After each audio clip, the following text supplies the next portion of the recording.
of celebration, initiation and renewal. We acknowledge their living culture and their unique role in the life of this region.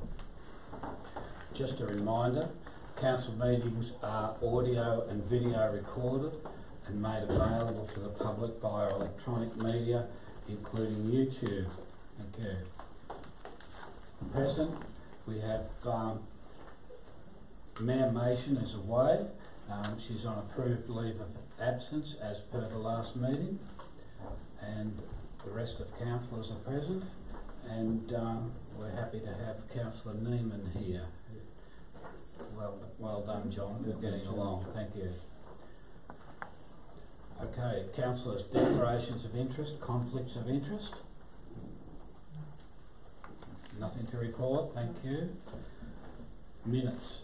The ordinary meeting of council, 19th of March. We've got a mover, please. Move it as printed. Thanks, Councillor Gardner. Seconder? Yes, I'll second that as printed as well. Max Lesser. All in favour? Thank you very much. Passed.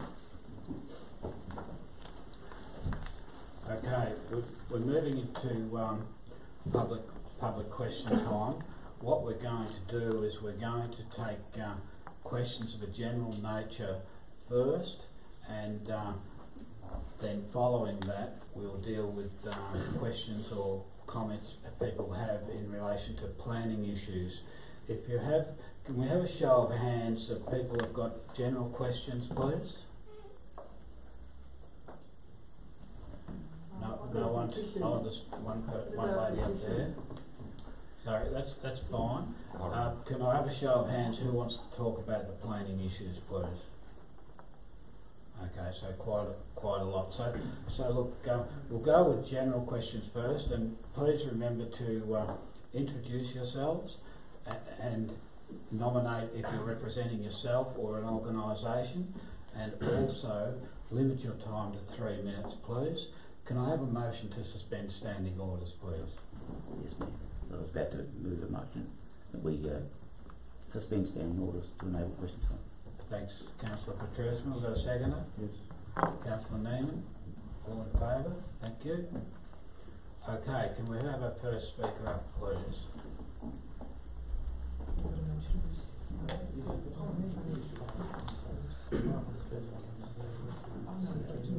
Yeah, it's just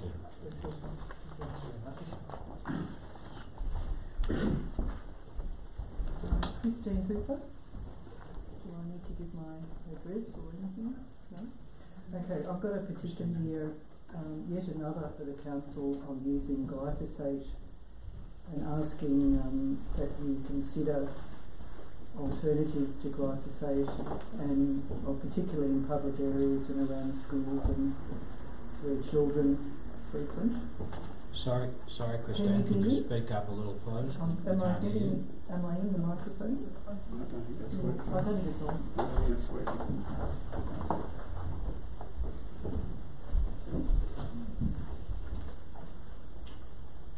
Okay. No, I don't think so.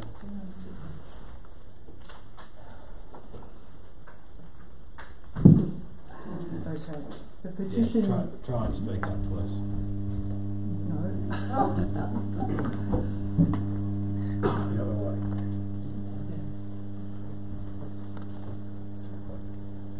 This petition is asking the council to look at alternatives to using glyphosate. It lists quite a few other councils around Australia who are currently using other things, not using glyphosate. And there's a fact sheet, a couple of sheets in the front explaining about the concerns and studies that have been done about the dangers of using glyphosate. Okay. Sorry, the dangers of... Sorry? It's using glyphosate. Roundup. Thanks very much. Thank you. Thank you for that. Yeah, I'll turn the other one off. Sorry, Chair. Councillor Gardner? Obviously, this is something we've discussed quite a bit the use of glyphosate. I was just wondering if Phil could talk about the current, what we do, or what's happening out there at the moment. I'd have to take it on notice, but we are still using glyphosate, but we are trying to use it sparingly. We've trialled other, like steam and those sorts of things, which we've found not as effective, but we're constantly looking out to see what alternatives there are to glyphosate. We would be more than happy to phase it out if there was an alternative, but we'll look at the material provided and we'll do our own research and we'll keep looking to reduce the amount of glyphosate we use. Absolutely. Thanks very much, Phil. Thank you, Councillor Gardner. Sorry, Mayor, can I just confirm that that petition, our report on that petition will come to the next council meeting for consideration. Is that correct? As per our usual process? That is the practice, yes. Oh, thank you, Mr. Chairman. Thank you, Councillor Henderson. Okay, we'll move on to the planning issues.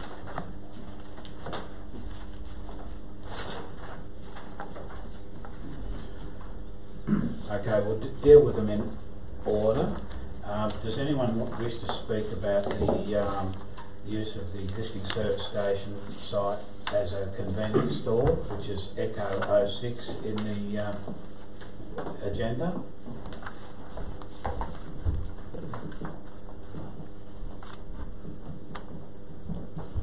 Handheld microphone. I can speak loudly. That's okay, so it's recorded. Huh? Yes. Thanks very much. Christine Kilmartin, Castlemaine Lane Care Group here. We put in an objection to the development of the Best Motors site, not because we wanted to kill economic development, but because we wanted to be some precautions in place. And those precautions, I think, are reflected quite well in your document tonight, which is clause 11 of the planning scheme, planning policy framework, and that refers to protection from pollution of land, water, and air, and prevention protection of natural environment, especially places of special significance. You have behind Best Motors a beautiful little site, and the neighbours whom we've invited down there are surprised and find it much more interesting and restful than they had anticipated, because people don't go there very often. And we have a site which really doesn't require any paths through it, no bicycle paths, and that's one of the recommendations of a report that we have received as a land care group. We put in objections that in some ways reflect the 3 external referral agency responses, particularly those from Delwip relating to the use of the public land. The Best Motor site has encroached on public land in the past. We have been assured by the applicant that that will not continue to occur, and Delwip is taking action, I think, to retrieve that public land. The Goulburn Murray Water and the EPA also have responses which reflect ours. So I just want to focus on one thing that we've said, which is different from anything that was said by those agencies. And that is, we raised the issue of something that's not well known and not well reflected in the planning scheme, which is the issue of light pollution. And research around the world has been showing consistently that light pollution has detrimental effects on both the plant and animal species in a variety of ways, which I'll summarise quickly for you as effects on reproduction, timing of things like pollination, and general effects which affect the physiology and what's called the phenology, that is the sort of life cycle process of both plants and animals. Yeah, I think it's something that we're all learning to understand better as more research becomes available. So we may put that in the precautionary sort of phase of our learning. But what we did ask for here was light shading at the rear and a change of parking so that there was less light falling, and also we asked for light to be in a red or yellow spectrum, which is better than a blue spectrum, and that also applies to street lights. Okay. In the long run, you've had your 3 minutes. Can you wind up now, please? right, yes, and we've also, if it were to go ahead, we have asked for a fence. And what we ask council to consider when they get applications that may affect the urban creeks that you are now working on in terms of the urban waterways management plan, that you consider this balanced approach between biodiversity protection and economic development. Thank you. Thanks very much. Can we have the next speaker up, please?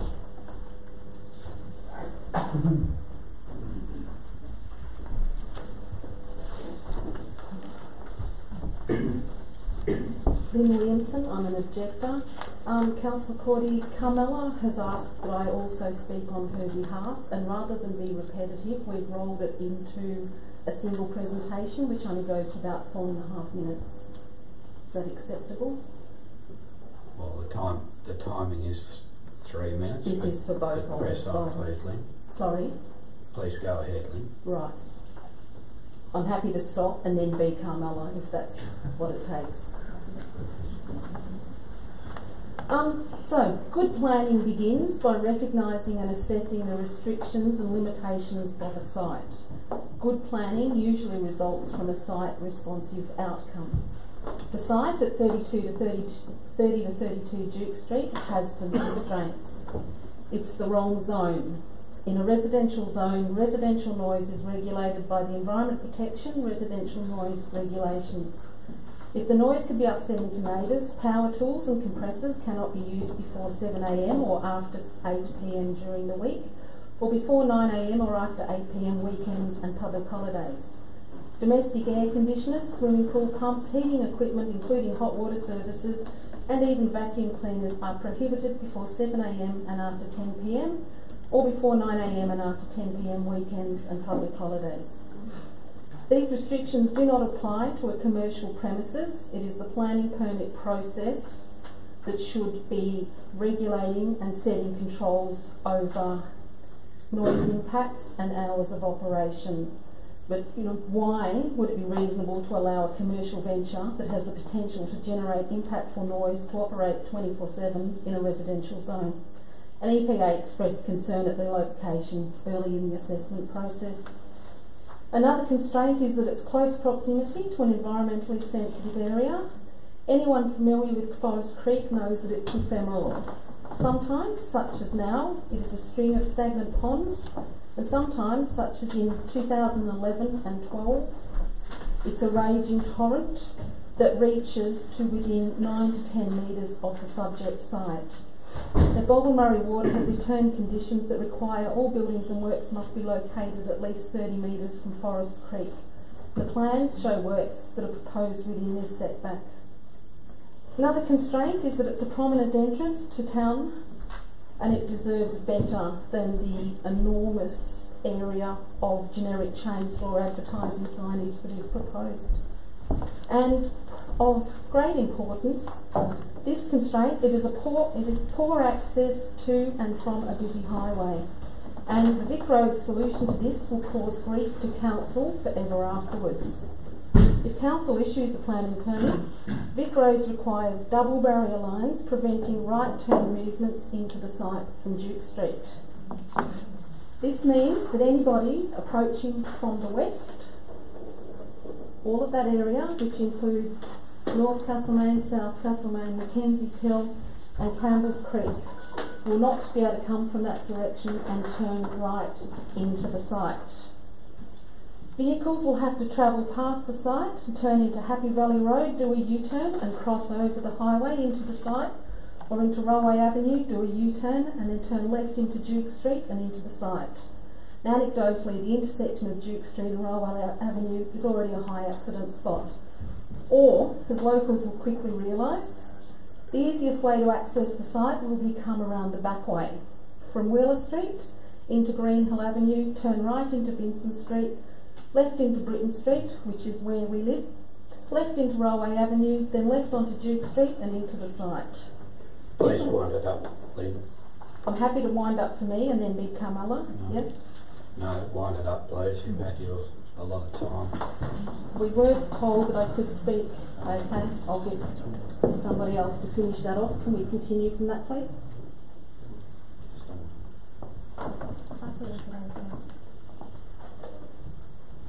Have you finished, Lynn? I haven't, but I'm happy to hand it over to Carmela. Well, hand it over to Carmela then, thank you. Okay.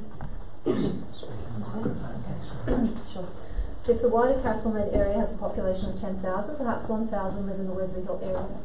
This leaves about 9,000 people to the west. If this equates to even 5,000 cars, this is an enormous amount of traffic funneled into these suburban streets 24/7, as the applicants hope. And people will come, with petrol being consistently 10 cents a litre cheaper, it'll be worth the trip. The road through this area snakes up a series of fully right angle turns, 5 between Greenhill Avenue and Railway Avenue. The road formation is narrow and the gravel shoulders are already in poor condition and the guttering is awful. I suppose council could upgrade these streets to accommodate this increase in traffic, though with some difficulty. However, I don't think this is a reasonable impact from a business with a highway frontage, and I would like to know how these impacts might be prevented. I can think of 3 solutions. Close off these streets to through traffic, upsetting the locals greatly. Make the streets one way so that traffic cannot get to Railway Avenue from the west, also upsetting local residents. Or negotiate with Vic Roads to put in a turning lane on the highway as the bus lines had to. There will probably be more traffic generated for this proposal than for the bus lines. The application for this proposal did not pick up on or address any of these constraints of the site. Trying to plonk down anything anywhere usually results in poor planning. If you are thinking of overturning the officer recommendation, it should not be based on this application as it currently stands, as there are still some issues that should be resolved. Thank you. Thanks very much, Carmela. Can we have the next speaker, please? Someone else who wishes to speak?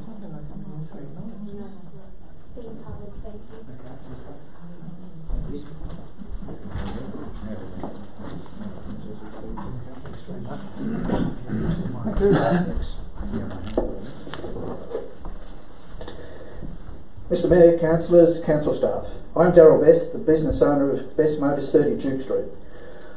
I'd like to give you the brief history of the background of our business. The business was originally built in 1969 by my parents Val and Jeff Best. The business is in its 50th year as a family business, in which I commenced my apprenticeship in 1974. In 1984 we extended our premise to become a Nissan dealership. We were granted a permit by the Castlemead Council for the premises to be developed as commercial premises, shop, motor workshop, service station, permit number 315. We have been paying commercial rates for 50 years, not residential rates on these premises. We have had 7 apprentices finish their training and become qualified mechanics.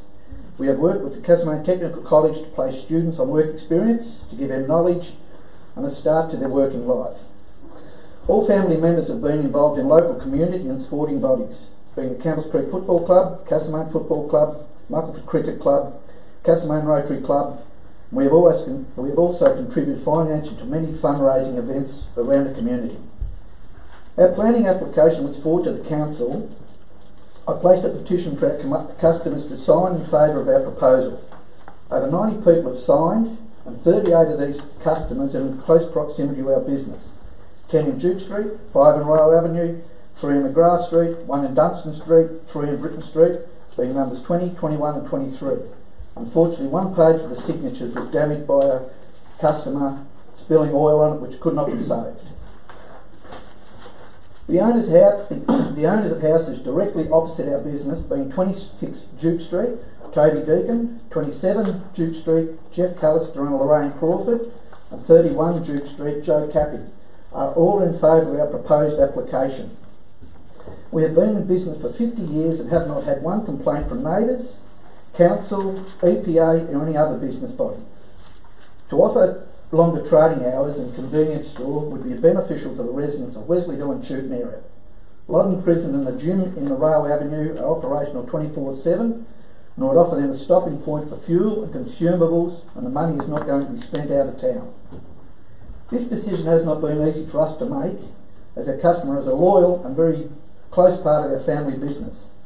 But support has been shown on moving forward with progress, and allowing for change has been encouraging for us all. Thank you for your time. Thank you. Thanks, Darryl.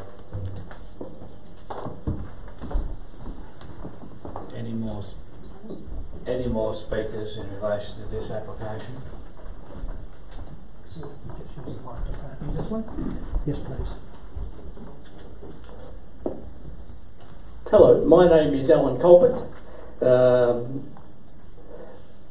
The response from the public and from the residents near our building in Duke Street has been fantastic. I have not had one negative comment from anybody. Darryl mentioned about the signed forms. I have a letter here from neighbours at 27 Duke Street, which is opposite the garage on the hill. It's the closest residence to the building. They would have been here tonight, but they've got a trip interstate and they haven't been able to come. But they've asked me to read this letter, so I hope I do it. Hope I do a good job of it. Dear councillors, in September-October 2018, we were provided with the plans for the changes to the Best Motors site, and after considerable examination of plans and discussions, decided not to lodge a protest. We live immediately opposite the site, and our reasoning is as follows. The business has been located at this site since the mid-1960s, and the proposed modernisation and landscaping will only enhance the streetscape. The inclusion of a convenience store would be an asset to the residents of Castlemaine, as currently there is nowhere to shop for essential foodstuffs, milk, bread, etc. after business hours around the 9 p.m. The proposed new signage lighting will be no stronger or invasive than the existing street and garage lighting. Avis rental cars are dropped off now without causing any inconvenience, so there would be no change to that.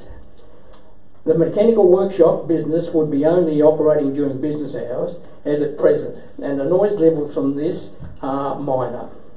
Traffic levels along Duke Street are increasing all the time, and it is hard to imagine the addition of a small convenience store will significantly increase this or add to the minor disruption to our daily living.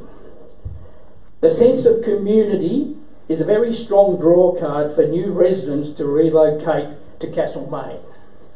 The small village atmosphere and access to all the amenities that are available in our major cities is one of the many benefits of living here.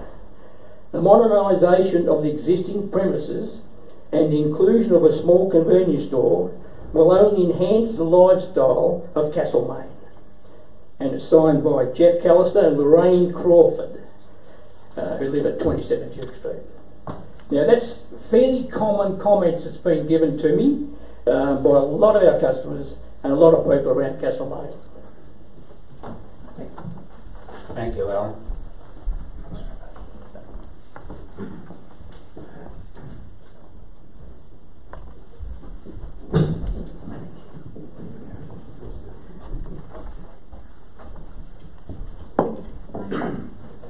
My name is Faye Medawa. I'm on behalf of the applicant. Strategically located as the first point into Castlemaine, its presentation and offerings are vital for tourists and passing traffic, and this is what should be encouraged and supported, and hopefully this is what it will look like. The petrol station and workshop have been operating for 50 years, and God willing will be there for another 50 years serving the community. The town planner's recommendation is that council could approve the plans, however it does not comply with the planning scheme.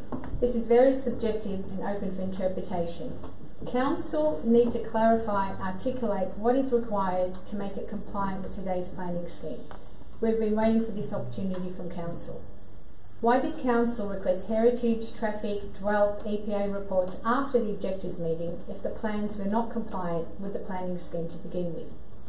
In fact, the request for all these costly reports by council only showed their support of the development. The amendments to the plans after the objectors meeting and all tests undertaken for Tim, the then town planner, were met with favourable response and were well supported by some objectors. Positive outcomes as the site holds plenty of room for parking and landscape, and we obliged. The comparison table for existing and proposed is quite inaccurate. A visit to the site by Louise Johnson, the town planner, may well have been worthwhile. The workshop, sales and showroom, which she chose to list and name separately, are in fact the one working area and will not be expanded. We are keeping the structure and just refurbishing and improving the presentation. Her claim that there is no signage currently is extremely inaccurate, as there are 3 signposts at present. Her claim that prohibited signs are proposed is also inaccurate. Tim, the first town planner, did provide us with specs for signage that are within council requirements, which we adhere to. Our plans incorporate the existing signs, and again we welcome council suggestions for compliancy. Lighting will all be baffled internally, protecting the environment, and only switched on as needed in the interests of amenity and landscape, and within the lighting spectrums requested. She references about intensification of the site, yet petitions and social media show massive community support by neighbours and locals. Again, given the opportunity, we would have advised that we are happy to reduce the trading hours to 1 AM or even midnight and discuss any other issues of compliancy. The proposed plans are to provide an integrated, modern and clean petrol station with new tanks and pumps with the convenience that will cater for current and future growth, offering very competitive and fair prices for the community, which the current vendor cannot compete with the major fuel companies. I've got a list here of similar regional towns with 24/7 sites catering for their future growth. However, we welcome council suggestion for trading hours. Thank you. Thanks for that. If you just wait a moment, Phil, would you like to talk about any of the planning related issues?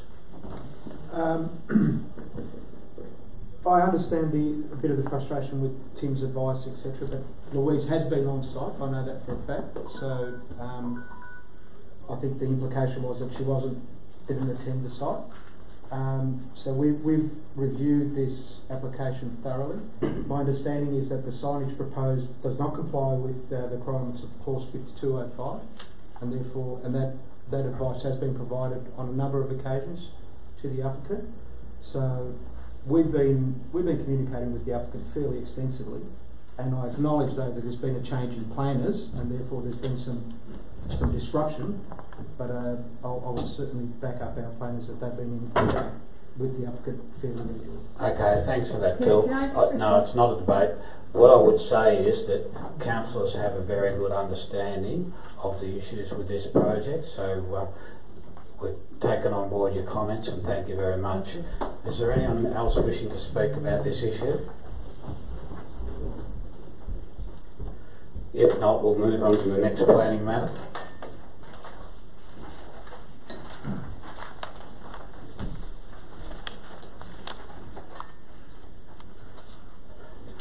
This is Echo 07, and it's planning permit development of 2 dwellings and a new road opening at Zone 1 at 15 High Street, Malden. Is anyone wishing to talk about that?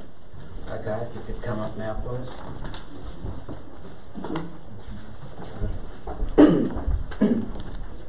Good evening, councillors. My name's Stephen James. I'm a friend.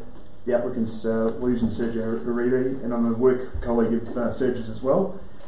Graduate architect with 20 years of experience. Thanks for the opportunity.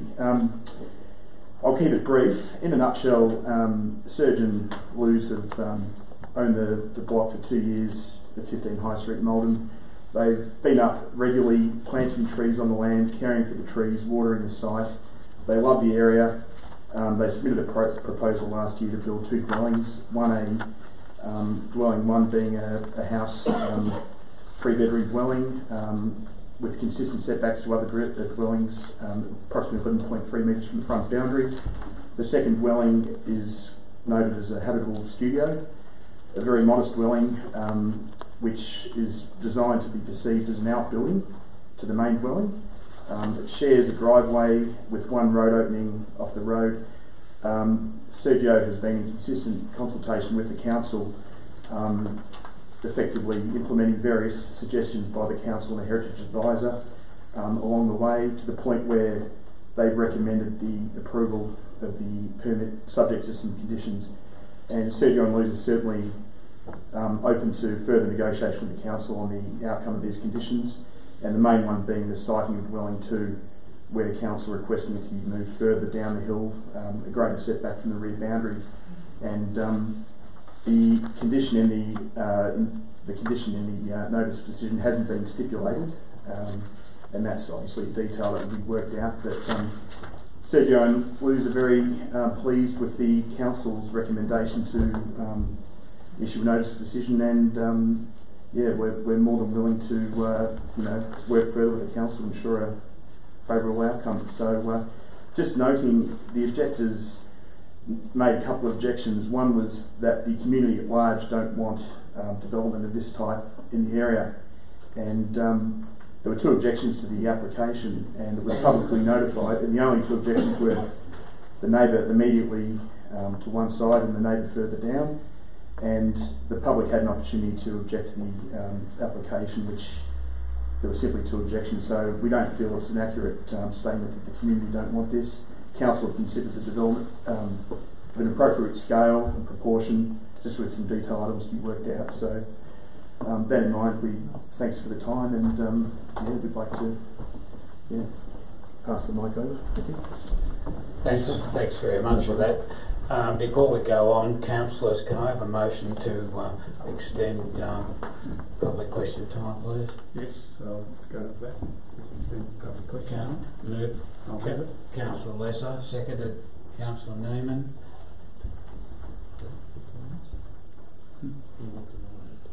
Yeah, 30 minutes, thank you. All in favour? Thank you. Okay, anyone else wish to speak? Sorry, I wanted to clarify something with Phil. Yes? If that's right, on that something raised. The second building, my understanding in the recommendation, it actually stipulates it has to be moved. Move closer to... Correct. Yeah. So that won't be up for negotiation? No, it is up for negotiation. We haven't stipulated by how much. Yes, no, I said, sorry, would you like me to stand again? So he's correct, he's acknowledging there is a condition to move it closer. And the applicants are happy Excuse me, this is not a debate, thank you. So there is a condition 1B, 1A, sorry, that dwelling 2 side are closer to dwelling 1, but we actually haven't stipulated by how much, so that'll be done by negotiation, so it's a good outcome for all concerned. But we want it closer and a bigger setback from the rear boundary. And so it's not visible from the front? It's less prominent. Less prominent. Less prominent. Yeah. I can't guarantee it won't be visible, but it'll be less prominent. Okay, thank you for that, Phil. Thank you, Councillor Gardner. Anyone else wish to speak about this one, please?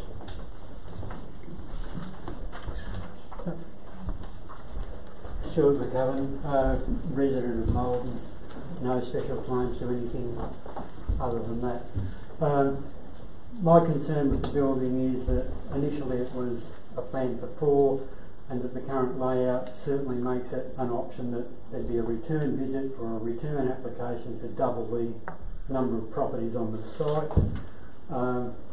If the applicants were prepared to shift the location of the 2 buildings around so that it guaranteed that it didn't become 4 in the longer term, I'd be much happier. I'm appalled at the use of a windmill and any use of artesian, sub-artesian water for domestic purposes like that. When we moved to the place, we had 2 springs on Anzac Hill. They are now gone, and the idea of putting a bore down through that territory looking for sub-artesian water, I just find really, really sad. It's almost as if some of these people haven't read the news that climate change is happening. I fail to see, and I was only a member of the CFA for 30 years, I don't see any recommendation from them, but I would not like to be in the turning circle on the side of that hill with no egress. I can get my truck in there and I've got no way out. And I always thought planning involved access and egress. I'm obviously not correct, but I happen to be closely related to the CFA captain who said I'd be very, very careful about whether I put a truck in there in the event of fire. I do believe, in this conversation about the setback, the location on the rise of the front house will make it incredibly prominent. The location of the back house, even moved down a little, is going to be a huge intrusion onto the landscape. And look, anyone who's moderately competent with a computer can add trees, and can add trees that grow over the space of a couple of years. The buildings will be there long before the trees reach 25 feet. It's almost nonsensical when you look at the way that area is degrading right now. Thank you. Thanks very much for that. Anyone else want to talk about this Malden property? Thank you.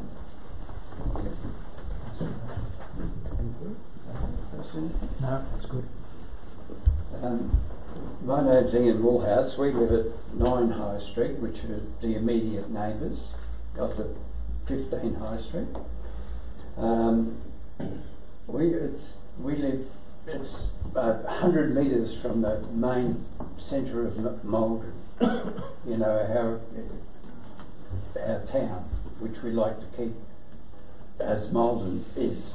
I feel that this development of two dwellings, and it is 2 dwellings, there's 2 houses, you might call it a habitable studio, but it's got bedrooms, kitchens. It's not really a studio, it's 2 dwellings, and that to me is dual occupancy.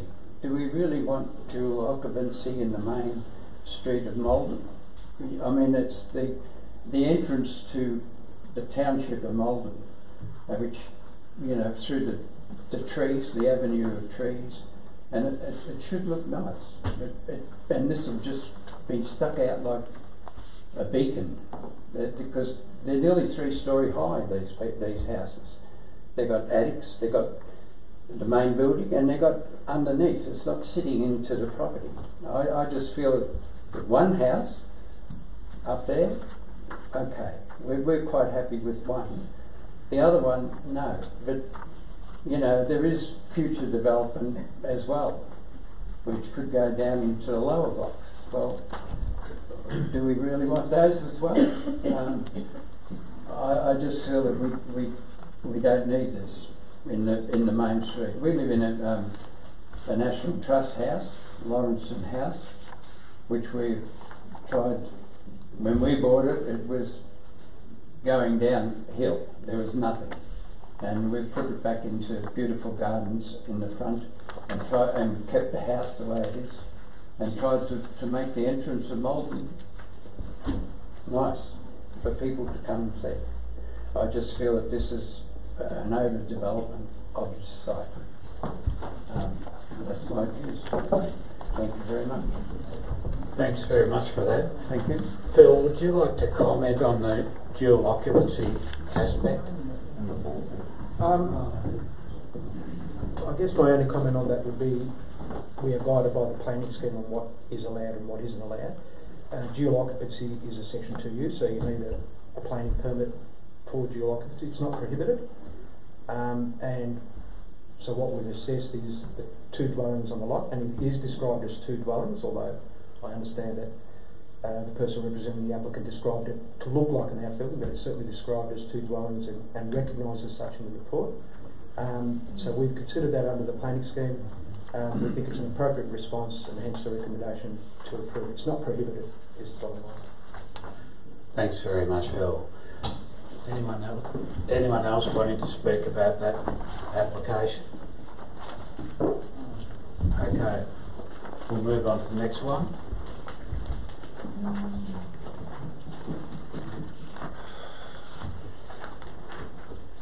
This is the permit to extend the red line plan and increase the capacity of the Bridge Hotel. So, if anyone would like to speak about that, please come up.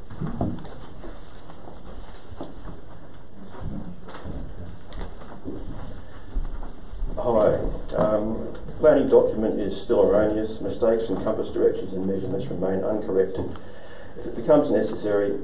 Excuse me, can you state your name, please? Greg Smith. If it becomes necessary to take this document to VCAT, it will be very embarrassing.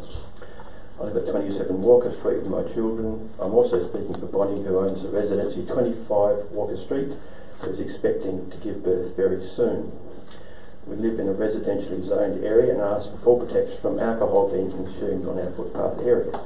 Bureaucrats are writing about how many objections were received, how many were withdrawn, but it's not about that. It's about our rights as residents and have been neglected. So now it's about you, our councillors, and your position to protect us residents in a residential area. In the street I hear snide remarks such as, what do you expect when you live next to a pub? I hope that you councillors are above that type of victim blaming. All we ask is to be protected from expansion. We hear and read a lot from Mount Alexander Shire about their need for economic growth.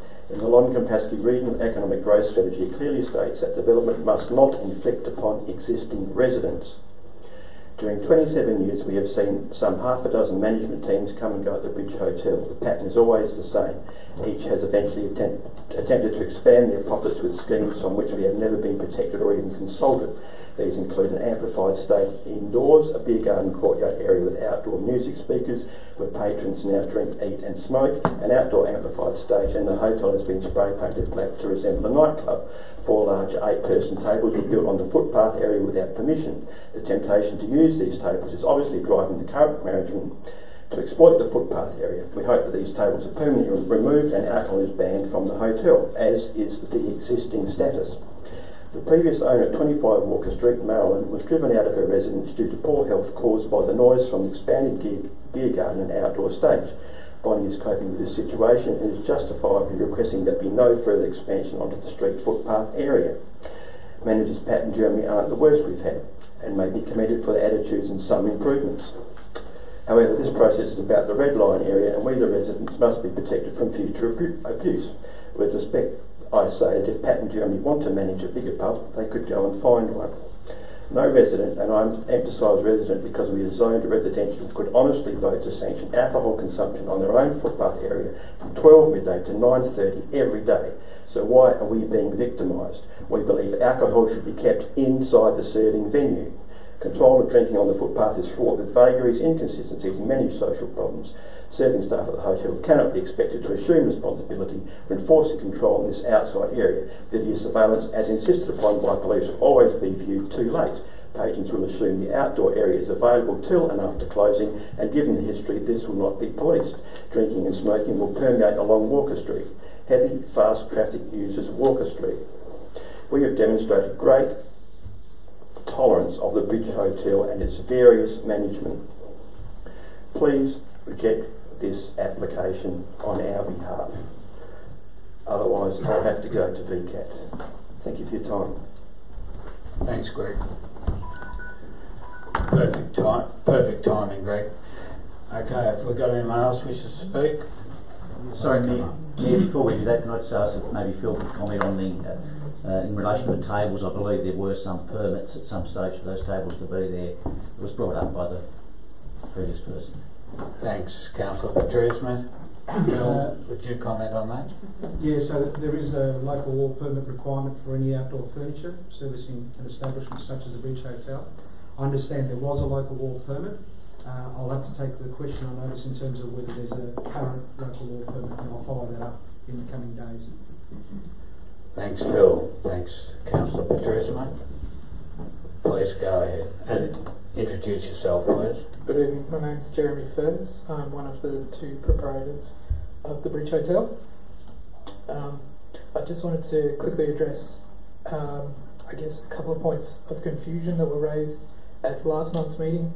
The area at the front was described as having a fence erected to protect it from the street. Just wanted to clarify for everyone that this fence is not actually a permanent structure of any kind. It is just cafe barriers, as you see outside all other cafes and bars and pubs. So I just wanted to make sure that everyone understood that and that they will be compliant with the local laws We've been in contact with David Booth, the local laws officer, and we will continue to talk to that department to make sure we're compliant in every way in regards to the compliance laws with that area out the front. We've taken great care with the detail of this application to ensure that it's not unreasonable and over the top. It is purely trying to expand our dinner service time. So we're trying to minimise the impact to the amenity of the area by keeping it to 9:30 p.m. It will not go past 9:30 p.m. There is no way that Castlemaine Police would allow us to breach that law if it's put in place. So there should be no confusion about that point. It's definitely not going to go beyond 9:30, no matter what the circumstances. That's up to us to manage it, and we will manage it, just as we are managing our 1am licence, just as we are managing all the other restrictions under our licence, and keeping on top of the laws as per the police. Just quickly, we just wanted to remind everyone that this is just a seated area, it's not a standing area. It's for families to sit down and enjoy a meal at dinner time. It's not for large groups to have a drink. It's not for, and for that reason we don't believe it's going to create that much noise coming from it. It's going to be people sitting and having a conversation, probably quieter than this, my voice right now. Other things we're doing to, I guess, show concern and consideration for the community. We've recently had a Marshall Day acoustic technician come and perform an assessment of the venue and make recommendations on other ways we can reduce any sound coming from inside the venue to outside. And we've actually already taken steps by installing new windows to reduce the amount of noise. They've been very effective, and we also have other recommendations that we are budgeting to implement. And the final point is that it's on all of the basis that I've spoken about that we've taken care with the detail of this application that the planning department has actually recommended approval of the application. Thanks for that. Mayor, could I ask the applicant a question? About yes, Councillor Head, please go ahead. Thank you. Sorry, I missed your name, but I just thank you. You mentioned, in fact, as the officer's recommendation, that your hours for training outside within the external red line area would go to 9:30 p.m. Is that an absolute must, that you must go to 9:30 to be economically viable? Or, I mean, the kitchen takes orders up until 9 p.m. So we feel that a reasonable way of sticking within whatever is put in place would be to make it 9:30. That allows people to finish their meal and then they'll go inside. If they're not eating, if they're just, if anyone's out there earlier, they'll come inside. No one will be heading out there at 9 o'clock to start anything. It's basically just to make sure anyone who's finishing their meal would then come inside by the finish time. Thank you. Well, what would be to stop, say, a group of people just going outside with their drinks and standing on the footpath drinking? Well, all night, for example. It's up to our staff, as it currently is, to regularly patrol that area and make sure no one is drinking outside at the moment. So we're used to doing that ongoing, and so if there is a group, we would move them inside and into the courtyard area where we know that they would be contained and off the street. All right, thank you. Thank you. Thanks very much for that.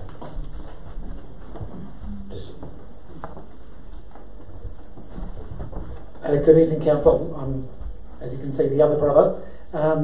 Patrick Furs is my name. To expand on the answer to that one, we regularly have people wanting to take their drink out the front, and we police that. It's, as every licensed venue that has a restriction on their out the front license, we're used to policing that. It's a common thing that we deal with. We have good working relations with all of our neighbours, including Mr. Smith comes in regularly, we have a chat, we talk about the issues, we talk about noise. Bonnie, our neighbour that Mr. Smith mentioned to the immediate right, we've got a really good relationship with her. She and her partner and their newborn child are not living on the premises. That is run as an Airbnb 365 days of the year.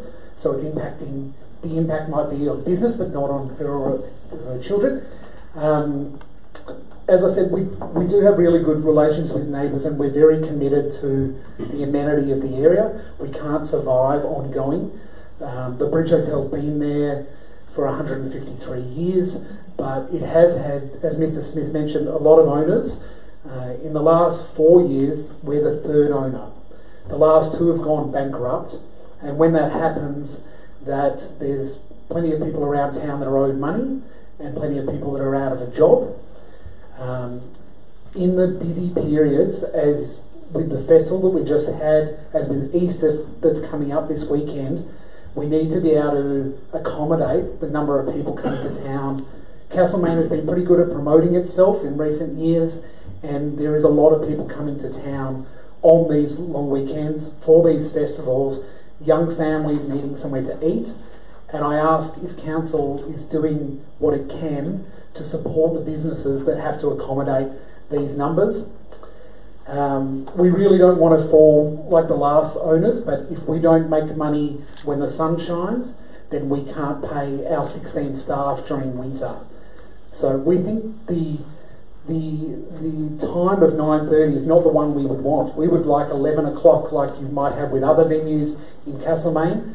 Having footpath licence trading is not unique to our venue. You'll see it at all the other pubs in town. And as much as anything, it's a really good way when you drive by or if you're visiting the mill complex to see that a business is actually open. So it's not drinking on the footpath, it's drinking in the red line area that's immediately in front of it. There is ample space for that, and there is most common request we get, is people, can we sit outside for our meal? We say, no, you have to use the beer garden. We're lucky to have some outdoor space, but this would make a big difference to the viability of our business, so that we can continue to run our business and pay the staff that we've got employed. Thank you. Thanks for that. Does anyone else wish to speak on this matter? Excellent. Councillors, can we have a motion to resume, please? I'll move that we resume Deputy Mayor. Councillor Lesser, Councillor Henderson. All in favour? Thank you.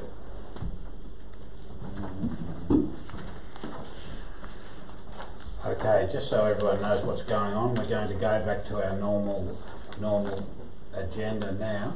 But if anyone wishes to leave, they're welcome to leave. Thank you. Petitions and joint letters. We have 2 petitions. We have a request to advocate for speed reduction on Lowther Street, Malden.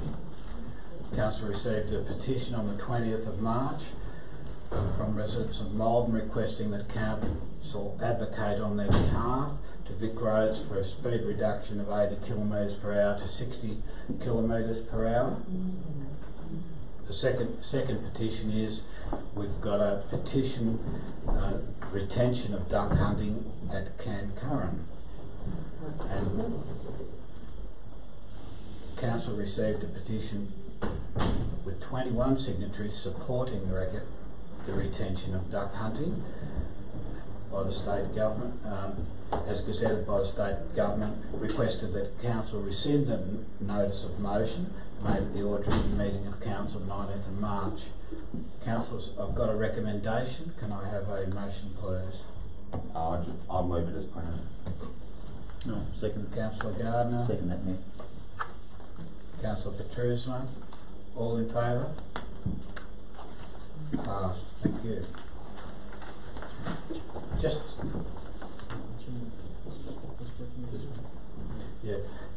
Just in relation to that,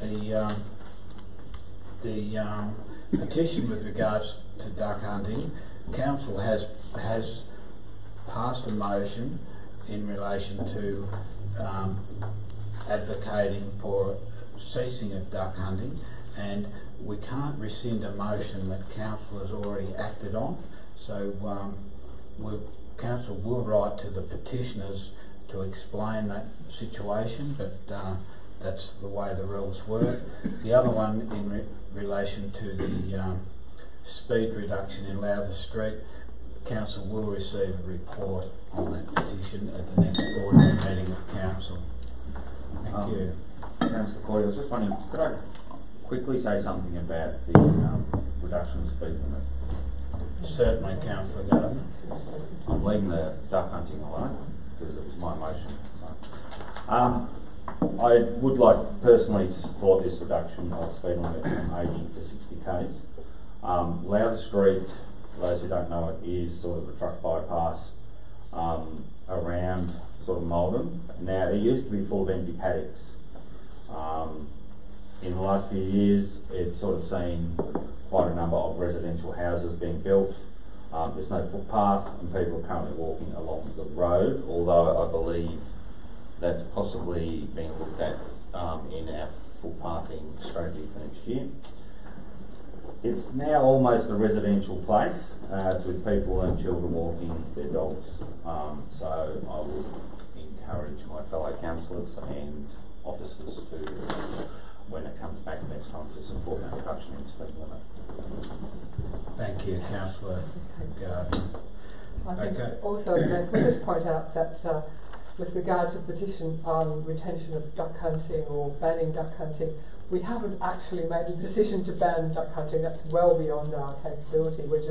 We could not rescind the motion because we'd already written to the Minister as per the petition asking that they consider banning duck hunting. It's not in Cancarron. In Cancarron, thank you very much. Thanks, councillors. Okay, moving along to assemblies of councillors. Have a motion, please, councillors. Yes, Mayor, the assemblies of councillors to summarise for those interested in what councillors have been discussing behind closed doors. And if anyone's interested in what we have been talking about, there's a list of matters discussed on the 13th of March, twice. Do you have a motion there, Councillor Henderson? I'd just like to point out what it's about. And the recommendation, and I move that we note the records as required under the Local Government Act 1989. You've got a seconder, please. Councillor Neiman. All in favour? Carried. Thank you.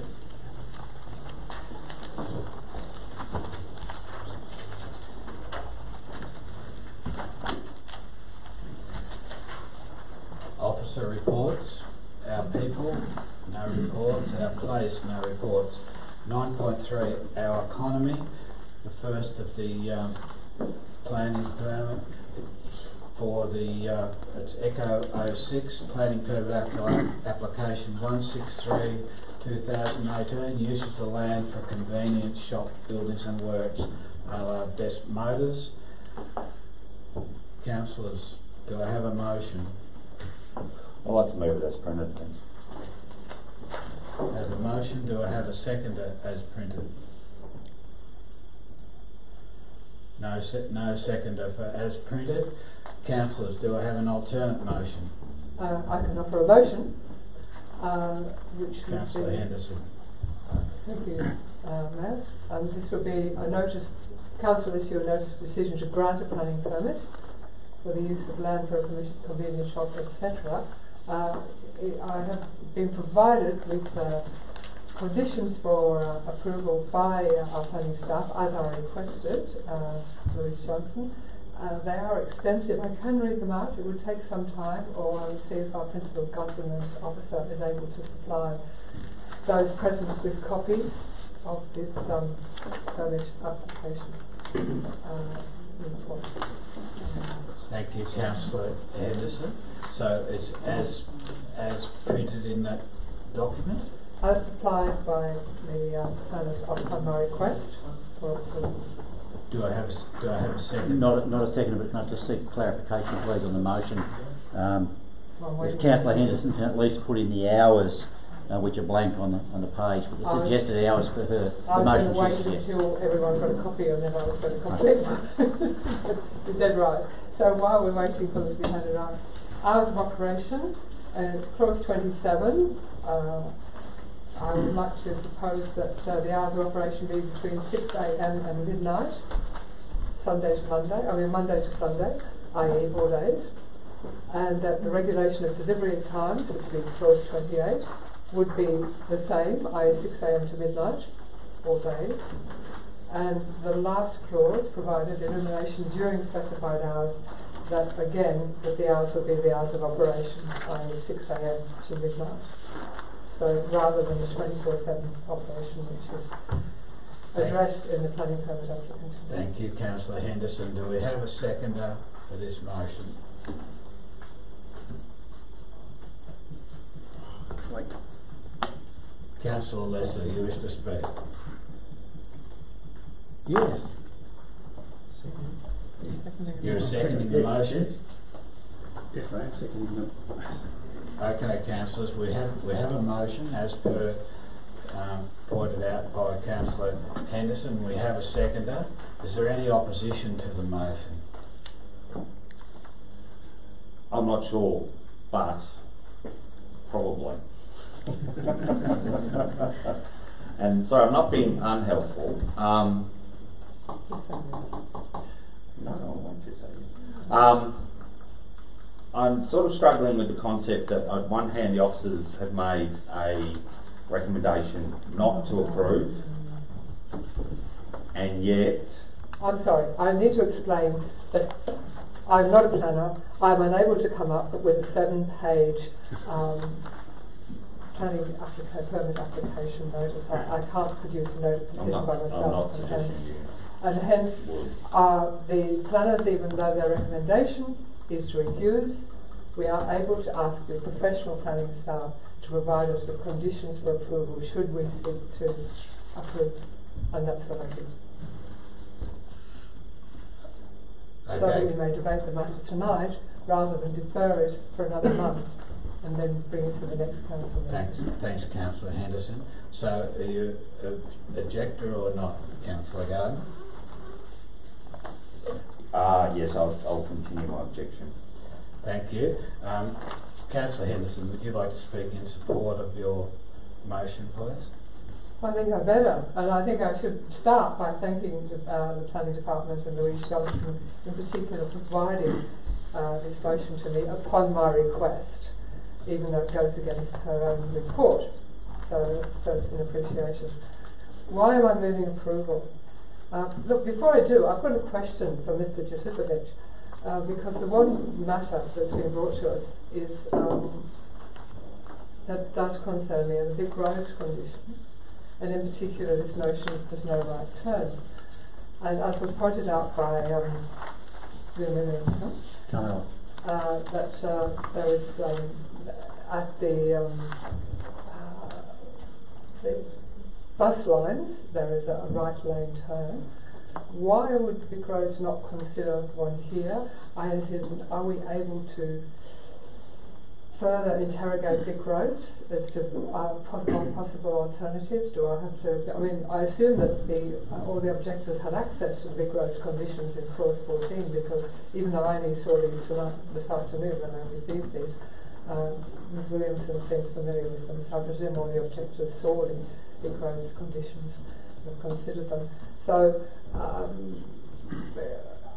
is there any way of interrogating Vic Roads and saying, well, what about a better outcome than a no right turn and everyone doing a rat run through the back streets to come in the right way?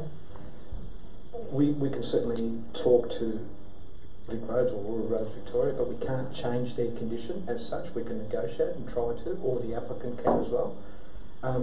Should council vote to issue a notice of decision, this becomes then the conditions on that notice, and subject to any appeals at VCAT, becomes part of the permit conditions.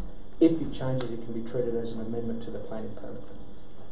But we can certainly have those discussions with Vic Roads to express council's view that it creates an issue not having a right-hand turn lane Sorry, do I understand you as saying that go with the conditions that the Gross has provided tonight for the purposes We can't, I don't think, what I'm saying is council cannot change the conditions that Vic Rose has set. But it's up we to can our try and officers. negotiate another outcome. Thank you. Thank you. Thank you, Phil. Thank you, Councillor. Can I continue now? Yes, Thank you. okay. All right. Well, we have a recommendation from the officers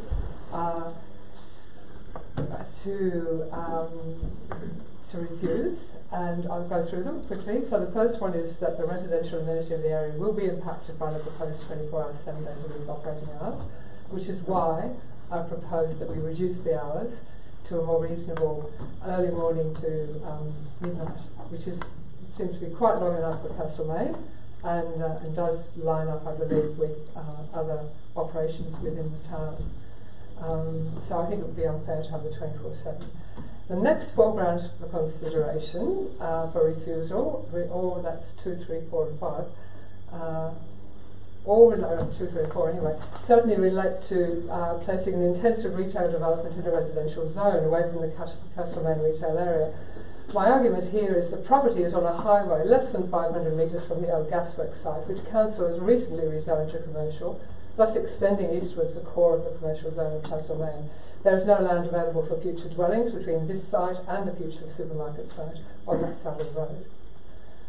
Furthermore, in clause 21.12-2 of our local planning policy, Castlemaine Commercial Centre, there is a provision for allowing small-scale local commercial centre development outside the centre town, CBD. As I recall, this was specifically added at the time to allow, for example, a future small supermarket in the vicinity of Thompson, Kelly and Lewis, a good kilometre away from the Castlemaine CBD.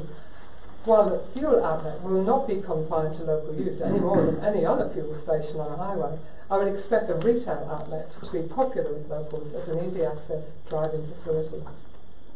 The last 3 grounds for refusal relate to the signage, and indeed the sign proposed by the applicant is prohibited by our planning scheme as Domino's Pizza discovered. This is dealt with in the last part of clause 1 of this motion. I note in the officer's report that there are no less than 6 external and 2 internal referral agencies involved in this application, all of which have given consent with conditions. We would in fact not be able to consider it if they did not. These conditions, some like the EPA requirements, potentially are onerous on the applicant, and they're set out in the motion before you. Thank you. Thank you, Councillor Henderson. Councillor Gardner, would you like... We're going to go to Max. Councillor Lesser, would you like to speak for the motion? Yes, Deputy Mayor. I've spent a lot of time on this one and dug around and finding some documents, and one of the points was, as Councillor Henderson brought up, is to do with the right-hand turn or the conditions from Vic Roads. And that's basically what I want to just chat about for the moment.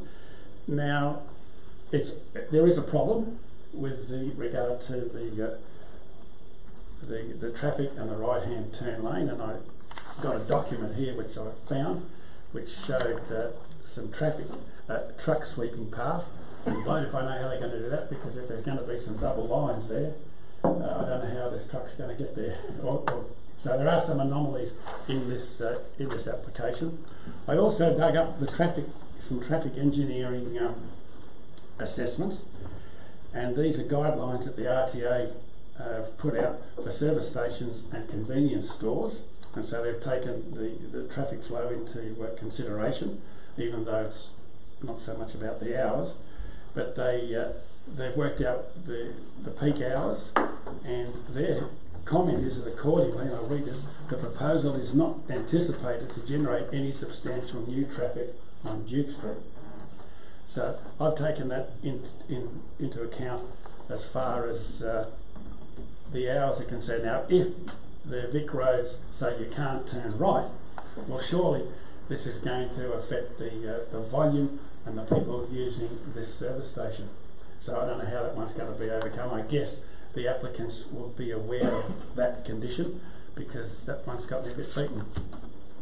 So, and the other thing is, again, going on site, it's an anomaly there. It should have been a commercial site, and as Councillor Henderson said, and the supermarket's that end, there's the other engineering works and the gym at the other end, and there's nothing in between. So it's one of those anomalies that that has been there. Now, whether the hours and all that will work, well, we don't know that at this point, but I'm happy to sort of support it, because I think it's an important aspect for the shift workers and for other people that may want to use that particular convenience.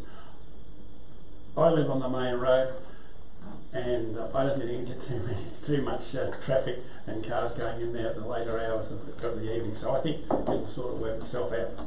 So that's why I am supporting it, and from a business and commercial point of view. And Castlemaine is expanding, and that all along that strip from the town along is in that sort of expanding area. Thank you, Councillor Lesser. Councillor Gardner, would you like to speak against the motion? Yeah, sure. I still see there's issues with the road that will go on. I get the extended hours and the benefit it would bring to the local community, particularly the stoners, I'm assuming. And the munchies, yeah. It is sort of on the border residential zone. I do also get, sorry. Yes, I know, I understand that it is, and it's a bit of an anomaly. I understand for and against. Really, to me, I think it's one of those that's sort of an either way thing, and possibly will be. To me, I think though that when the referral agencies were asked, I think there's a lot of objection from those agencies, particularly around the road. So I would still probably vote against it, I think. Thanks, Councillor Gardner. Councillor Petruska, would you like to have something to say on this? Yes, I do actually. I'm going to speak for the motion, but with a few concerns. I had some concerns about the original recommendation, and I'll probably cover them in the same thing. One of them in there was the proposal to introduce a service station development outside of the Castlemaine retail area. Well, I think personally the last place you want a service station is in the middle of your retail area, where you're much better to have retail shops and not service stations. So the other thing is that that is the main road from Castlemaine to Melbourne and carries extensive amount of traffic. I took on board those that spoke tonight. I'm not so sure that the traffic would increase greatly, but certainly the amount of cars going in and out of the premises would absolutely increase. But spread over a longer period of time, and I was definitely would not have voted probably for a 24-hour, but the proposed hours seem quite reasonable and in line with other service stations that are already operating in Castlemaine presently. It will give people a chance to possibly have a greater selection of goods in a convenience store after the supermarket closes, and also to be able to access fuel easier than they possibly can now. The other thing that swayed me was that if this was a new business on a blank piece of land, it would be an absolute no from me. But the fact that this is an existing business that's been running for 50 years, before the implementation of the Mount Alexander Shire planning scheme, and operating continuously for 15 years, apart from a couple of extra Bowsers, and it'll be a convenience store as opposed to a car dealership. There's not a lot of change. Obviously there will be more business coming through. When Mount Alexander Shire's first planning scheme was put together, there were quite a number of anomalies, and my attitude is that probably this should never have been zoned a residential when that was first done, and there has been a suggestion that council staff are looking into that was meant to be changed, but at this stage we're still looking into that and don't have an answer, as in changed 10 years ago when the anomalies in the Mount Alexander planning scheme were picked up, but I can't speak any more to that. But as I said, if it was a new business in a residential zone, it would be a no, but it's an existing business continuously operating. I would imagine that the original permit was issued in 1969 would not have specified opening hours. So in actual fact, if it wasn't for the increased traffic and additional couple of houses and bigger canopies and signs, the existing applicant could in all likelihood change the hours and go 24 hours tomorrow if he chose to do so, possibly without a permit, but again would have to be looked into. I do comment on one thing that was expressed by one of the objectors, and I have some extreme concerns about Vic Road's conditions in preventing right-hand turns that was brought up, I think, by Carmella. That is a real concern. For a couple of reasons. It means that traffic is either going to do a rat run through side streets, which would be definitely not good for people that live in Britton Street. Please wrap it up, Dave. Yeah, and the other thing is it would also cause people to do U-turns coming out of the service station, do U-turns to go back towards Chewton, and I think that would be dangerous. So I support the motion, but I would urge conversations with Vic Roads to fine-tune that part of the motion, which apparently we can't amend ourselves. Thanks, Councillor Petrisma. Councillor Neiman, have you got anything to add? Just an observation, there's a service station further out the highway past the busing, but my recollection is that they shut fairly early in the evening as well. So this is an advantage to the town. It's a long-standing business. I see no problem. Thank you, Councillor Neiman. Can I have a vote, please, councillors? All those in favour? Against? Abstaining. Motion put by Councillor Henderson is carried. Thank you very much, councillors. Copying out.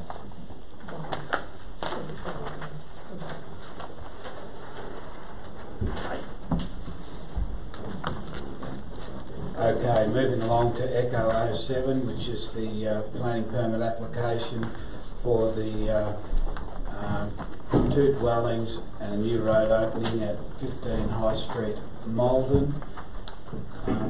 Councillors, do I have a motion?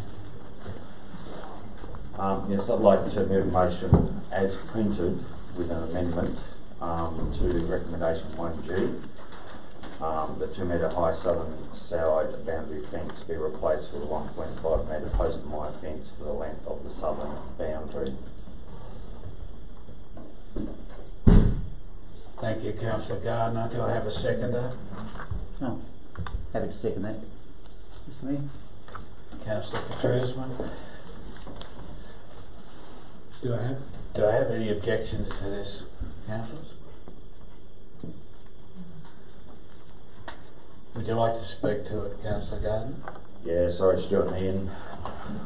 I'm not going to be popular on the street for some people. On some of the issues raised, yes, I get, and it's noted in the officers' reports, that there is potential for 4 buildings, but this application only looks at what's before us, which is 2. Could another 2 come up in future? Maybe not, don't know. In terms of the CFA, it was referred and there was no issues raised, and that is what we have to go by.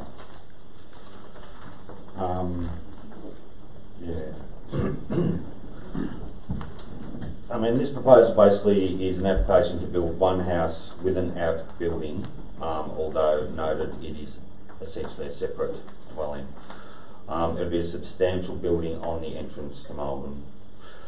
The councillors have worked with the applicant to make sure it meets the design standards, and it does, and the applicant has also worked to change and given ground. Unfortunately, no one can expect a vacant block of land to stay vacant unless you own it or you're next to ground land. Council's role is to ensure that any proposed building meets the planning framework, and this building does. I sought the amendment as I don't think it's reasonable the applicant can see the views into the Crown land on the north side, but they essentially block out their neighbours' views with a 2 metre high solid corrugated fence. Will also be standing out obviously when you enter Malden, a very large fence. Historically on this road into Malden, there were houses and a lot of them were trucked out at some point.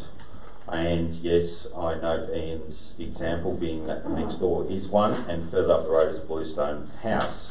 They are both very attractive and beautiful houses. I am not convinced that this building would detract from that, and looking at plans and looking at the site and looking at the proposed way it's going to be developed, I do believe it will actually add to the Malden streetscape on entrance and it won't detract. It is a substantial development, and I do believe in discussions we're currently having about heritage with heritage people. Malden needs to be a living, breathing town, and whilst it's important that we preserve heritage, we have to expect and accept there will be some development, and I do believe this does meet the current guidelines and standards. Thanks, Councillor Gardner. Councillor Petrismo, have you got anything to add?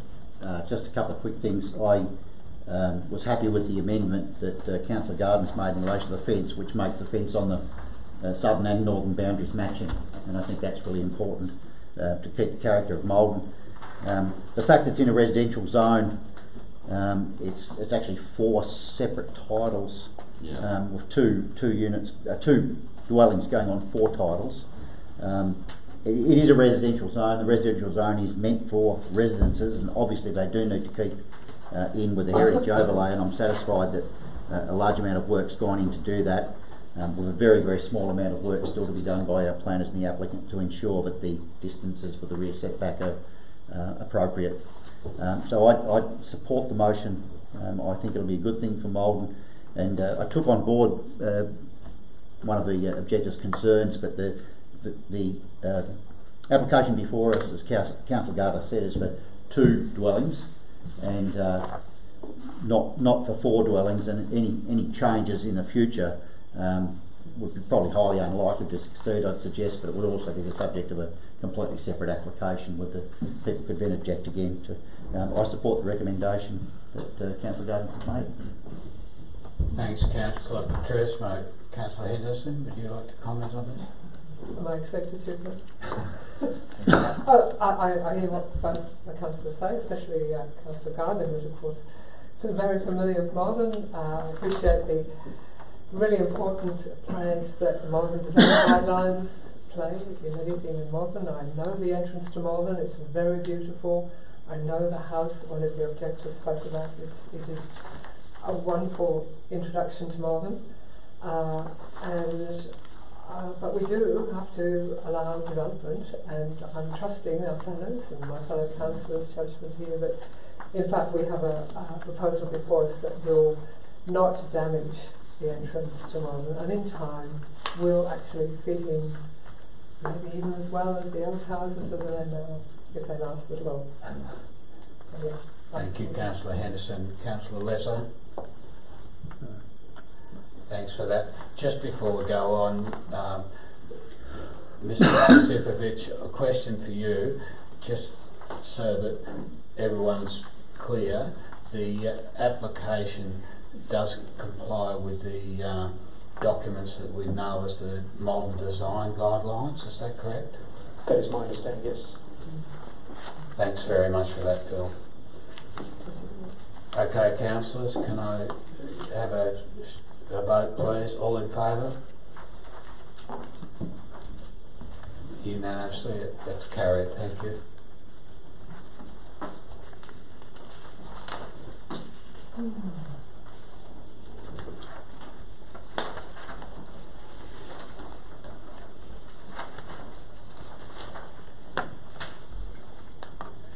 Okay, councillors, Echo 08, planning permit, extend the red line and increase the capacity of patrons at the Bridge Hotel. Councillors, do I have a motion?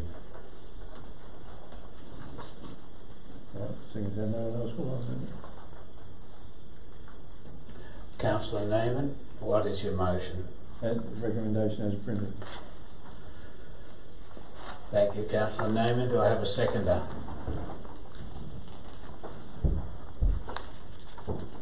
Don't have a seconder, Councillor Neiman. Do I have another motion, councillors?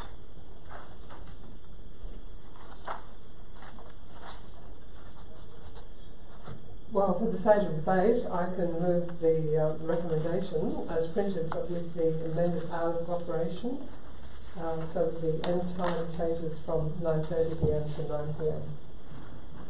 Do I have a seconder for that motion? Okay, sorry. Sorry? It's not an amendment to the original motion. That's a new motion.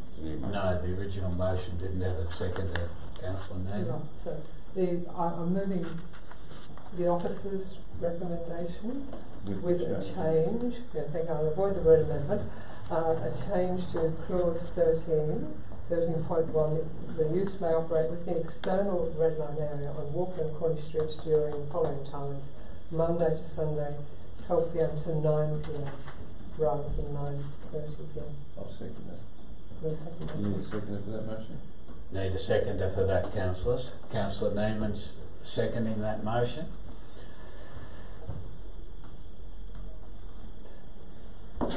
He's chafing it a bit.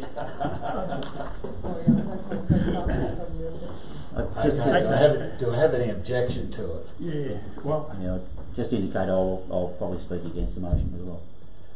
Thank you, Councillor Patricia. Councillor Lesser, you keen to say something? What would you like to say? Chris, Councillor Henderson will speak for the motion. Thank you. Thank you. Yes, we will follow protocol. You can speak in your turn. This is a vexed question. It's very painful, and I have an awful lot of sympathy for the neighbours in this regard.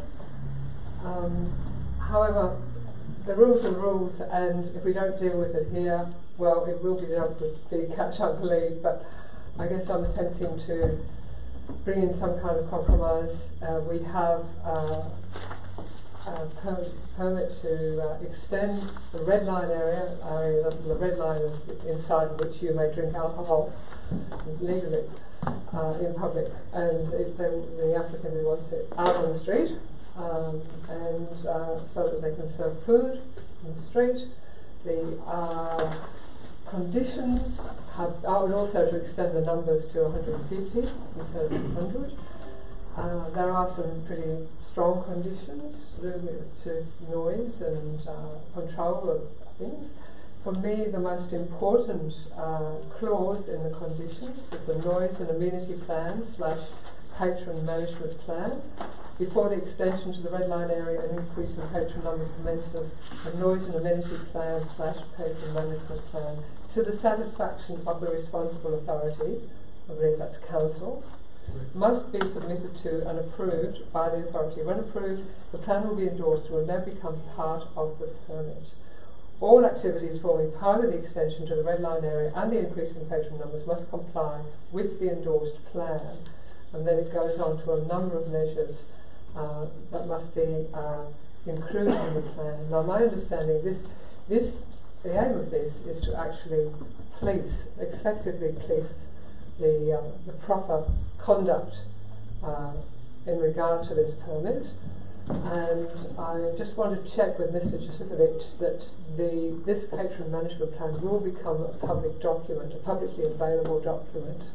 It forms part of the planning permit and therefore will be publicly available. Thank you. So anyone who's concerned can come to council and request a hard copy and be given one. Right. So at least you have something. It's not just the local police who will police. There will be police matters involved, but there will also be local council, local laws officers who will be expected to ensure enforcement or compliance. So generally speaking, the police are responsible to police the consumption of alcohol and drunk in public places, those kinds of things, and we would be responsible for noise and any noise complaints. Noise. Yeah, that are subject to EPA rules and regulations. No, thank you. But this would be part of our planning permit, so any breaches within those conditions would become a public planning compliance matter. Thank you. So it's not just the police who might be called elsewhere. We might have a poor local laws officer very busy at night if there's trouble. Depends what the issue is. It depends on the issue. I'm sure I sort it out.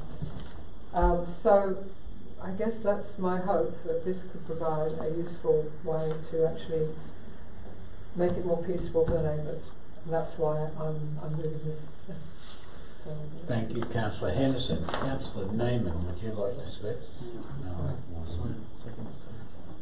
Second first. Thank you. Thank you. I'm not as well prepared as I usually am. I've had a few other pressing matters going on. I did speak, however, to the nearest permanent neighbour of the hotel, and they were absolutely not bothered at all by the noise. Really. I also took the opportunity to go down there on a couple of Saturday nights. It's good. It's not outlandish at all. So they're the only two things I do. So, the other thing is, traffic's not a real problem because the peak periods for the pub are usually not the shift change periods for KR, which is where most of the traffic comes from. Thank you, Councillor Neiman. Councillor Lesser, would you like to speak? Are you speaking for or against the motion? I'd like to propose an amendment to Councillor Lesser, could you describe your amendment? My amendment would be, is there any appetite to change the 9 o'clock to 8:30? My amendment would be to reduce the hours to, your motion was 9 o'clock. I'm asking for that is spelled pettifogging.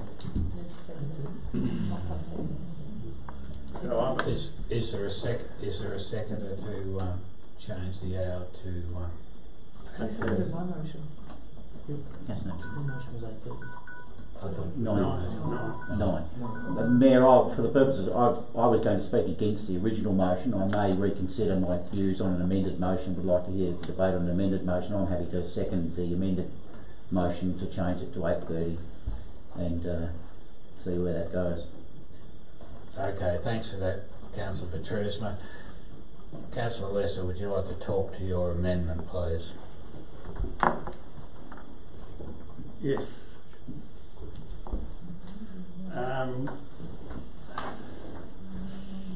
The 8:30 time slot is, I think, maybe a good compromise. I understand it's in, I know it's in a residential area. It is our footpath, and I just feel that for community benefit and for the amenity of the neighbourhood, I think 8:30 would work. And it's just one of those. I guess it's just one of those gut feelings that I am concerned. I've got a vexation in my mind. And so on one hand we are looking at it from a sort of an alcohol point of view, and on the other hand we have a health policy in the council which is a direct opposite. So what I'm trying to do here is get a compromise in the planning situation that's purely on that sort of a ground, and it's a family type area. Thanks, Councillor Lesser. Councillor Petruisma, would you like to comment? Yeah, since I've seconded the motion, I think I should. I was originally going to speak against the first motion put for a number of reasons. There's no issue for me with the number of patrons extension at all, and I'm not sure that any of us have a problem with that. I go out for dinner fairly regularly at local hotels for counter meals, and I reckon I'll probably be home by 8:30 most times. I could see on a Saturday or Friday night maybe there might be some cause to go a little bit later, but this is Monday to Sunday, going till 9:30 p.m. and it is a residential area. And I'll pick up on one thing that Councillor Henderson said, that when she was talking about the rules being rules, and if this was the applicant's land that the red line was being extended into, I'd actually agree with that comment.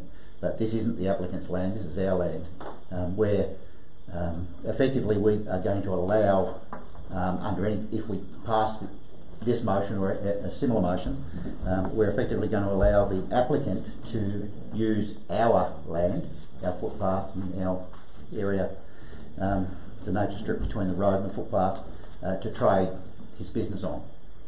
So therefore it's up to us if we allow that or not. And I am really concerned about it going too late into the evening. I'm much happier to support an 8:30 p.m. time. I would certainly, any time later than that I would oppose, but I'm happy to support that if councillors are of a view to pass otherwise. Thanks for that, Councillor Petrushman. Does anyone else wish to speak about this motion, which is the amendment we're talking about at the moment? Councillor Gardner. Yes, and I wouldn't mind a clarification from the applicant as well. A question of the applicant in mind.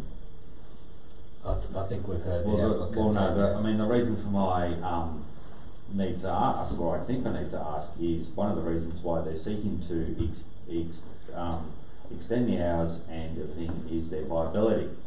And yet here we are trying to limit the hours. So for me, in this amendment, is that going to help their viability or not? Or really, are we just? I think with regards to that, this is a debate amongst councillors. So does anyone else wish to speak in relation to the amendment? Can I just, sorry, point of clarification, doesn't the amendment become the motion, the amendment to the motion to the motion? Not yet, not unless it's passed. Okay, thank you. Okay, Councillor Neiman. My information is that the nearest neighbour at 25 is Airbnb, and it's not used that much from looking at their booking sheet. The other thing is the older person who lives at the back of the hotel had no problem with the noise. I think 9 o'clock is entirely reasonable. Okay, so you're speaking against the amendment. Does anyone else wish to speak before we vote on the amendment, please? Can you say what the amendment is, please? Please go for it. The amendment is Councillor Henderson's original motion, but amended to 8:30 p.m. close of service in that red line area. Is that correct? Yes. Okay, thank you. So, all those in favour of the amendment? Those against? The amendment fails. We'll go back to Councillor Henderson's original motion. Do we need any further debate on the original motion? No, I think given the Right, a reply for Councillor Henderson. Given that we are just talking about one very particular aspect here, i.e. the finishing time for hours of operation on our public footpath, which is not unique to this town, then in terms of using public footpath for training, then I think I've said my piece there. Thank you, Councillor Henderson. Okay, Councillor, so we're going to vote on Councillor Henderson's motion. So all those in favour, please raise your hand.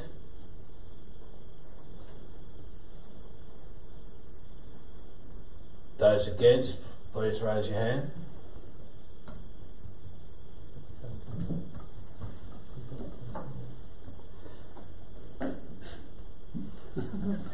Sorry, Tony.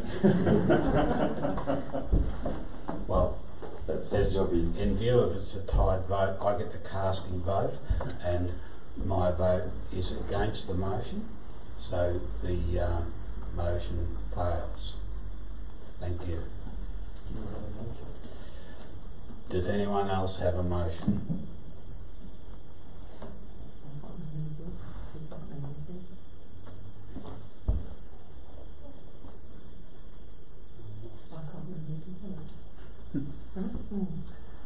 I'll just have to possibly clarify with the CEO, is it possible to re-put the original amended motion as a new motion?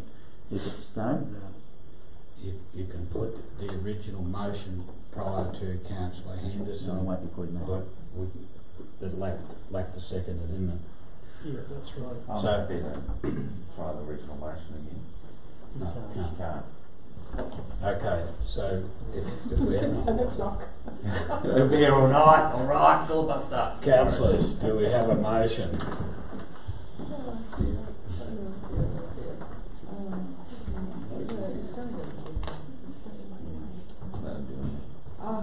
How much change?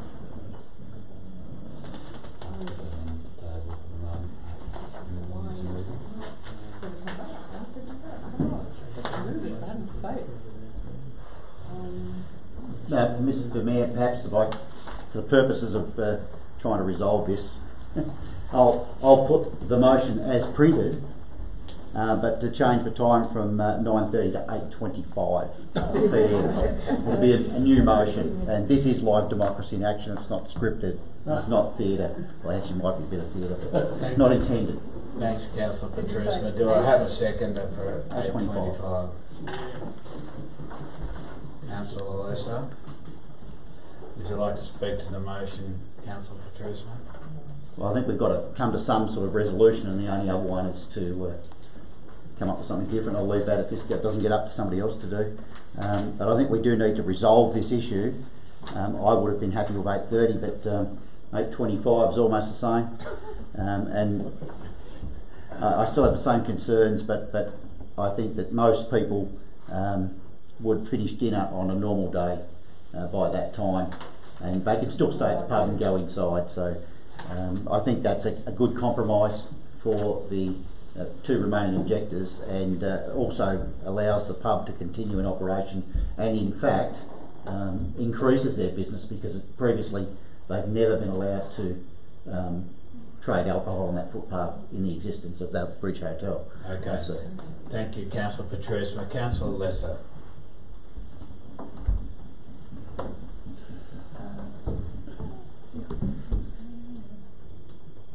Okay, I'm going to rely on my fellow councillor, Councillor Patrice, because I don't frequent these establishments, so that's my bias. I can't help that.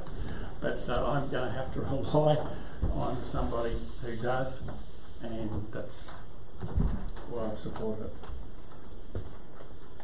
Thanks, Councillor Lesser. Does anyone else wish to comment before we vote on the amended motion put by Councillor Patrice? The new motion. The new motion. Okay, all those in favour of Councillor Patrice's motion? Those against? Declare the motion carried. Thank you, councillors.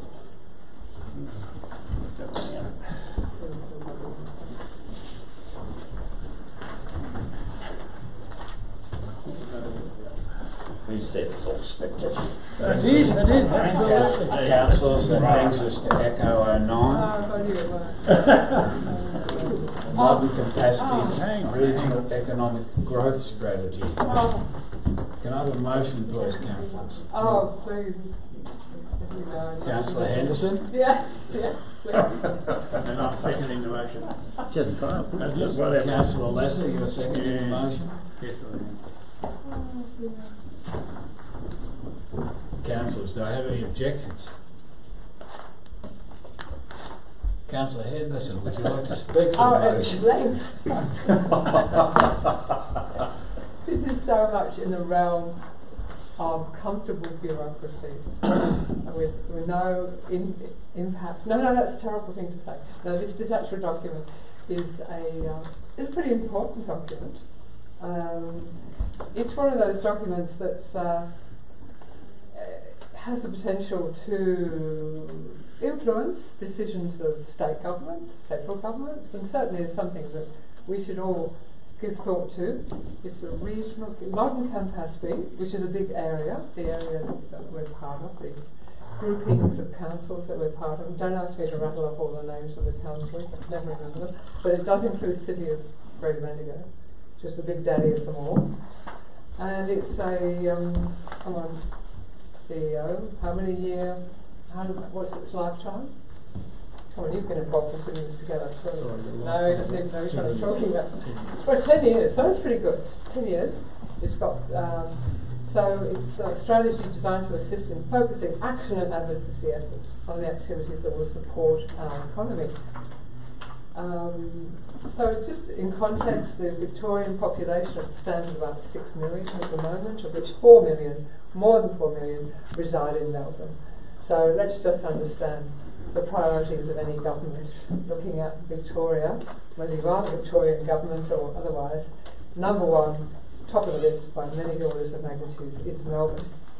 However, we have, in the Northern Campaspe region, have 250,000 spread over quite a big area, and Bendigo has about 100,000 of those, so 240,000 in Campaspe, 100,000 in City of Greater Bendigo.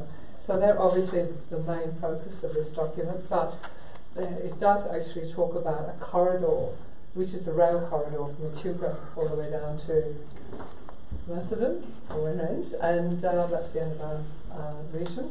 And of course, we're very firmly on that road and rail corridor. And so this document's important to us too.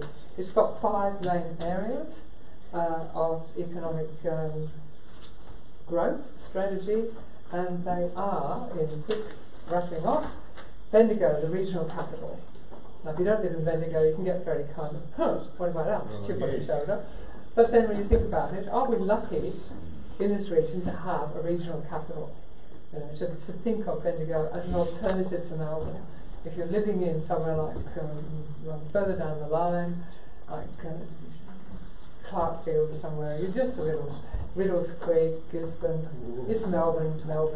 But at least we can look north, we can look somewhere else, and we can think of somewhere that's not going to be the behemoth, it's not going to be just the all-powerful swallowing and everything.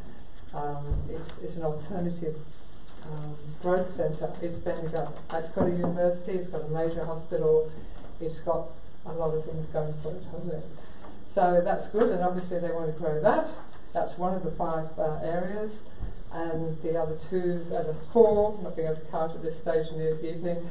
Regional employment and innovation corridor, that's the corridor I alluded to. Strong regional food industry, Councillor Cordy would be pleased to hear that. From your primary production viewpoint. Tourism and international economy and industries of the future. So I could talk at length about what there's all in here, but I won't. But there's some very good things to note. I recommend it to as bedtime reading for my fellow councillors, and we should certainly endorse it so that we can, all ride together, hopefully benefiting from what it brings to our region in terms of economic growth. Thank you. Thank you, Councillor Henderson. Councillor Lesso, have you got anything to add? I have indeed. When the people, the representatives of the Northern Campaspe Regional, they're all listed there, the chair of this and the chair of that, they came and spoke to us. They put up a slide. Now that slide contained the words innovation, creativity and connected. And I stood up because we have that t-shirt, this is our council logo, and I'm saying, what about us? We are, you can have your Bendigo, that's fine, we are Mount Alexander, and we're exactly what they had on those slides, that's what we are. And I say we should stick up for ourselves and be that centre of innovation, creativity and connectedness. That's it. Thank you, Councillor Lesser. Would anyone else like to speak? Sorry, but yes I would. And I'll do really briefly. I think Councillor Henderson and Councillor Lesser have covered most of it. Yes, Bendigo is the regional centre, particularly we've got a big with airport coming on, which I'm actually excited to use very soon, hopefully flying to Sydney or something. So driving to Melbourne, I think that'd be great. And I'm interested also within the tourism bit, the World Heritage status for the Goldfield region wasn't mentioned, which I think is a great thing. This obviously is a document that, if endorsed by all the councils, is something that government will look to future and invest. I would like a sort of a note, not a big deal, that goes with our support, that we can't forget our current industries that may not be exciting, innovative, but they've made this Shire, you know, the bacon factory, farming, things like our hospitals, St. Casimir and Malden are still the biggest employers in these towns, and they can't be forgotten. And I think even like the hot rodders deserve a special mention as an important specialist field. So our current industries still need to be supported. Thanks for that, Councillor Gardner. Anyone else wish to speak? Thank you, councillors. Can we have a vote on it, please? Please raise your hand in favour. Declare the motion carried. Thank you.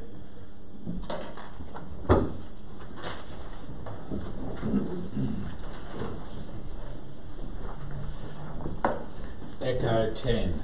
Approval of proposed budget 2019-2020 for public exhibition.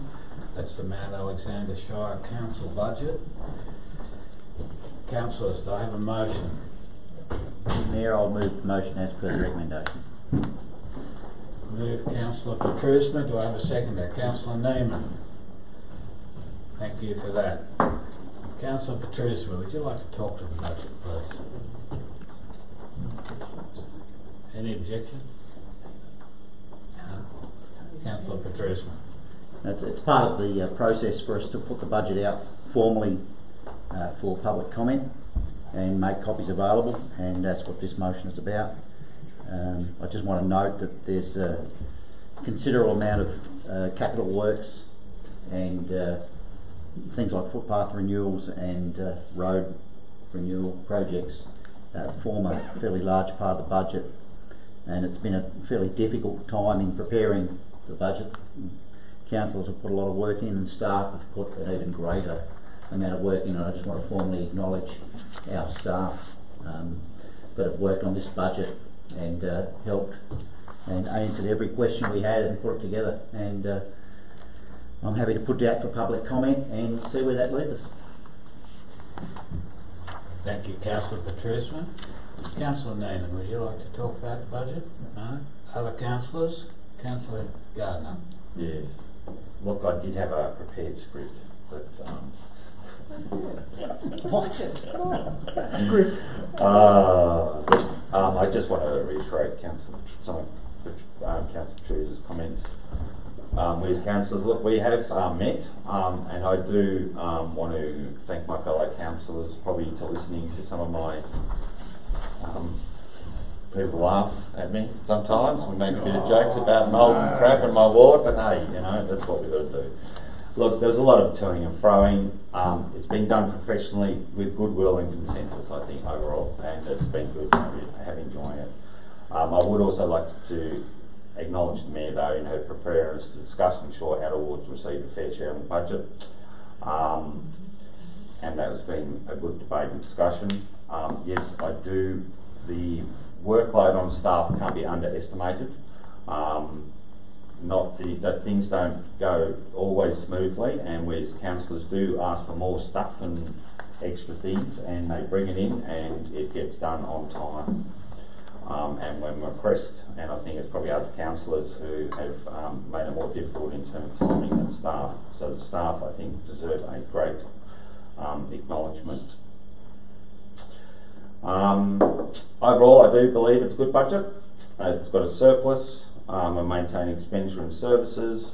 There's extra infrastructure. There's probably more we could do. There's quite a number of things in for my ward which I won't get into, which I think would be great. I've certainly been impressed by the administration's preparedness to be more creative and innovative.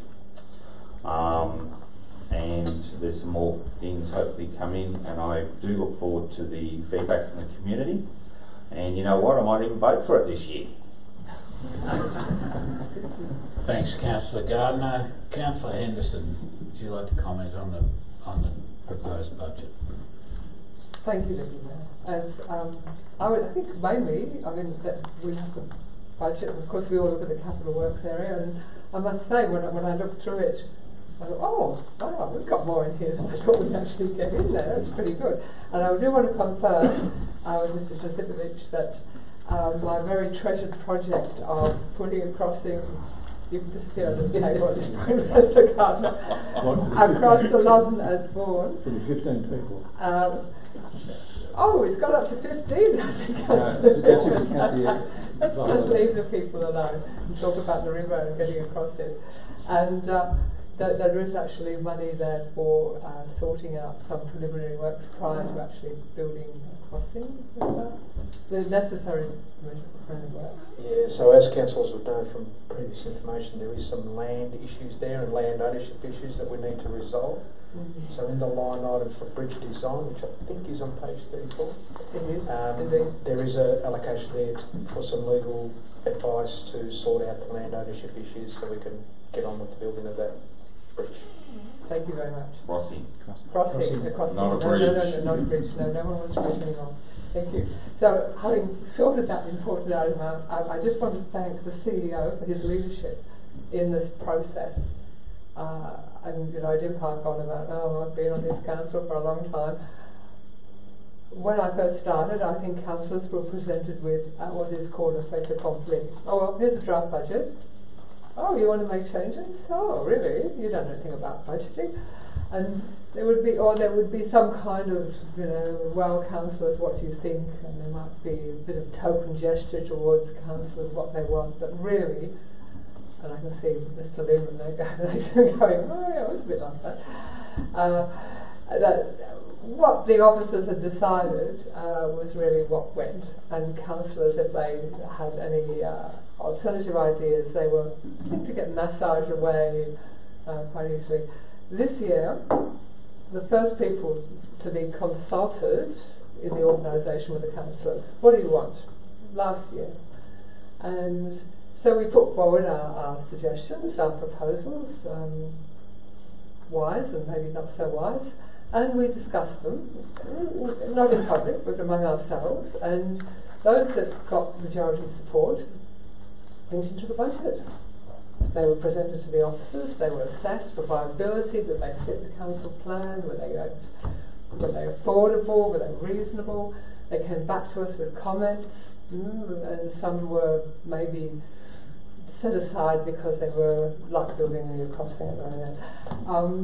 Been set for various reasons, but I really thank the CEO for his leadership in just showing total respect for the elected representatives and their place in this budget and how much they wanted to actually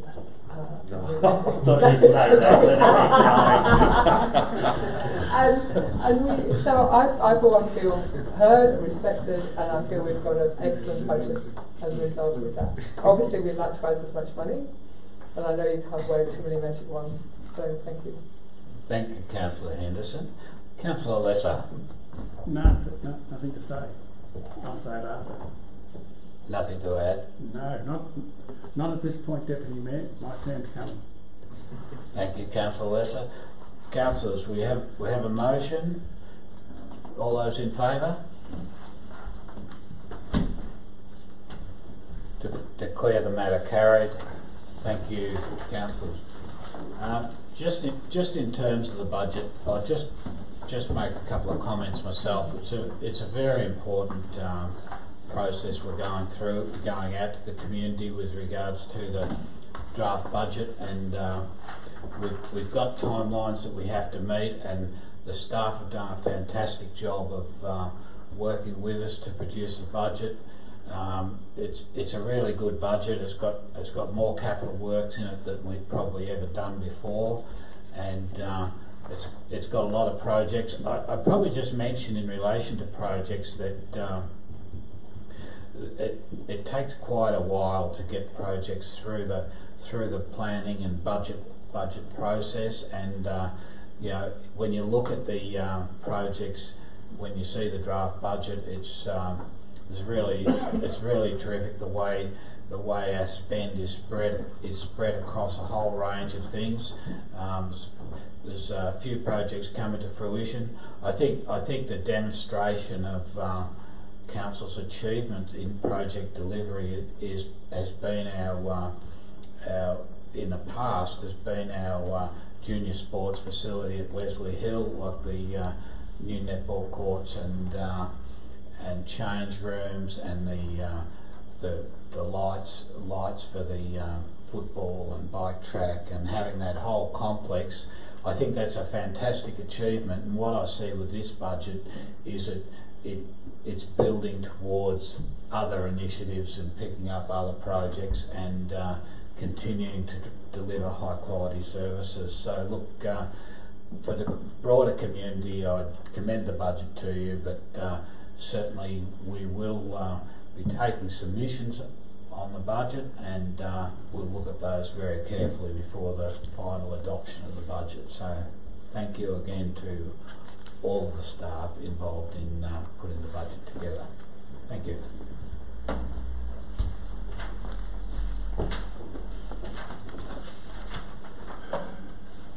I'm sure Mayor Mason would have had a bit more to say, but that's probably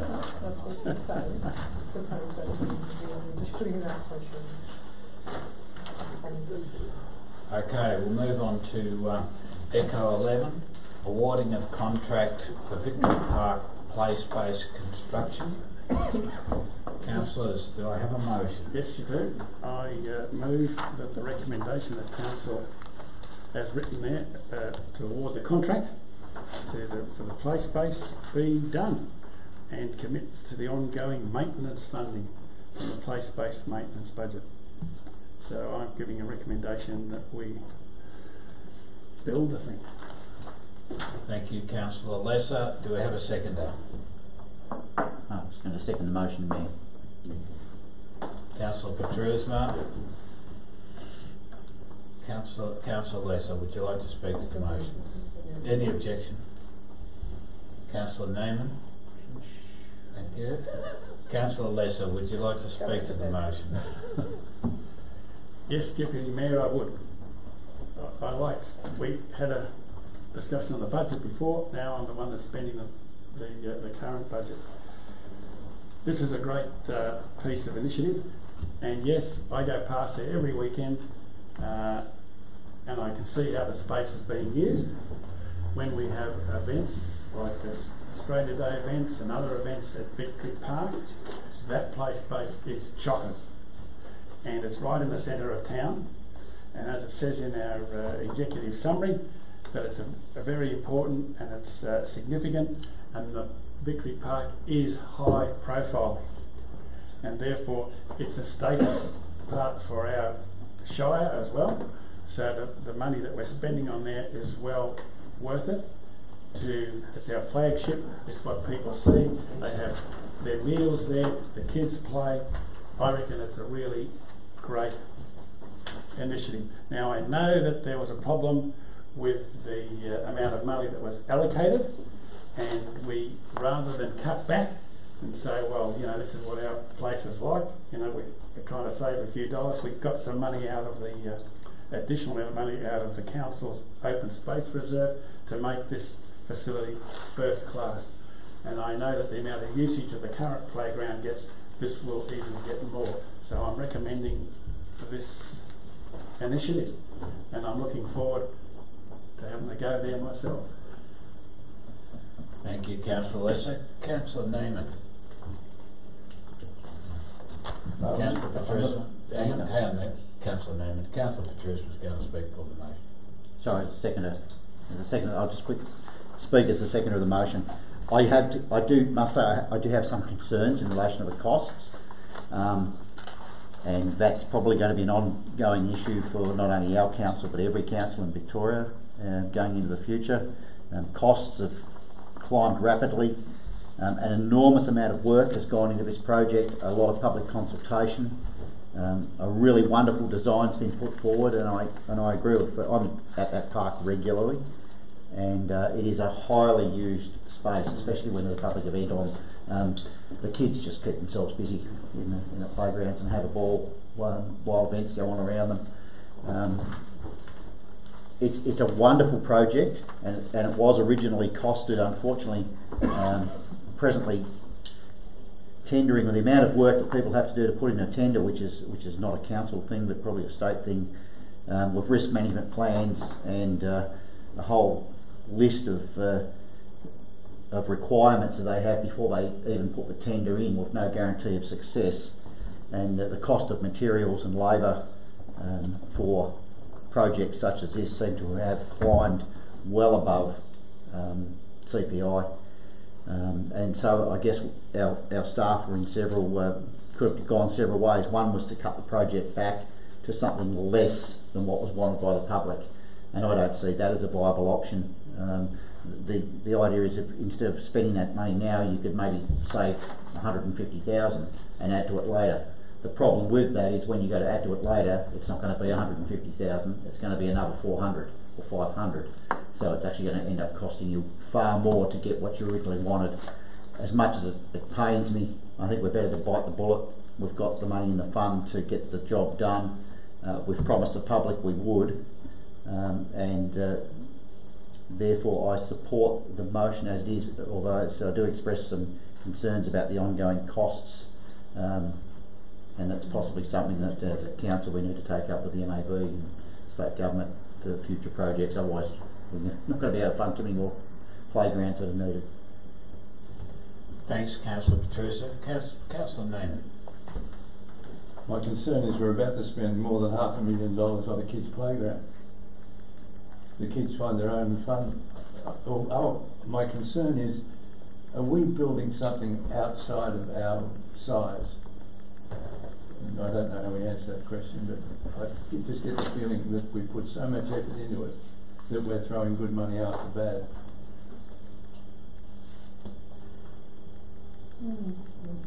Thank you, Councillor Neiman. Councillor Gardner? Yeah, I hear what you're saying, Councillor Neiman. In terms of the money, I mean, from my recollection, there was at least 2 attempts at the market. Is that right, Phil? Or 3? Three attempts at the market. It's a specialist field, so it is what it is. Yeah, $500,000 for a big playground. It's going to be a big playground. I'm looking forward to going there with my children, mate. Yes. I think they're going to love it. That makes 10.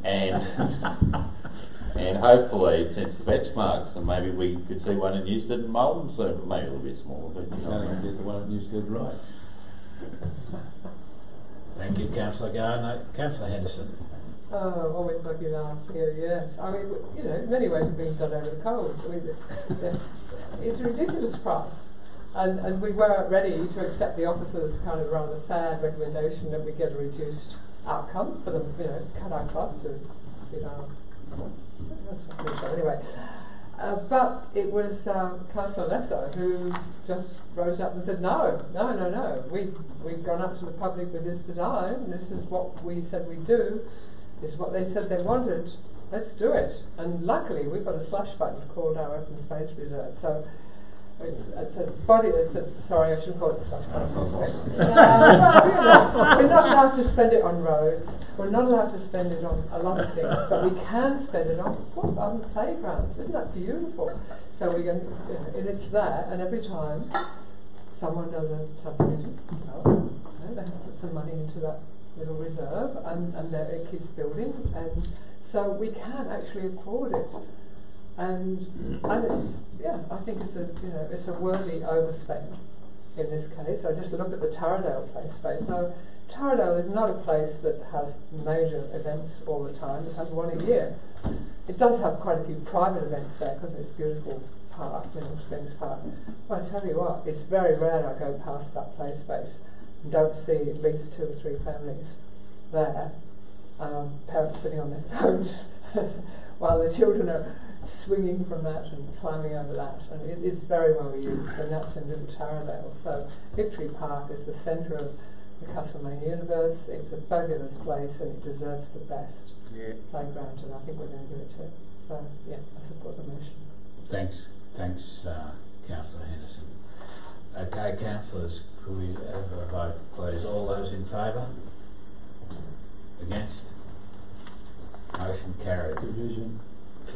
Councillor Neiman's requested the division. Councillors in favour, please raise your hand.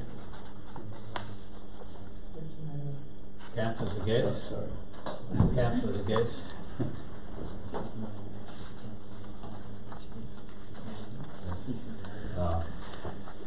Those councillors in favour, Councillors Henderson, Lesser, Petrusma, Gardner and Cordy.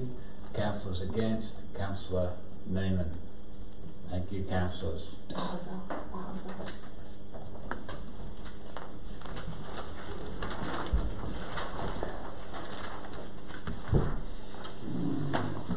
Echo 12. Council representative on Audit and Risk Advisory Committee. We've got a recommendation, councillors. Happy to move that to the motion. Thanks, Councillor Petrus. Will you have a seconder, please? Yes, I'll second. Councillor Gardner. Councillor Petrusma, would you like to speak in relation to this? No, just to appoint Councillor Lesser to the Audit and Risk Advisory Committee due to a vacancy.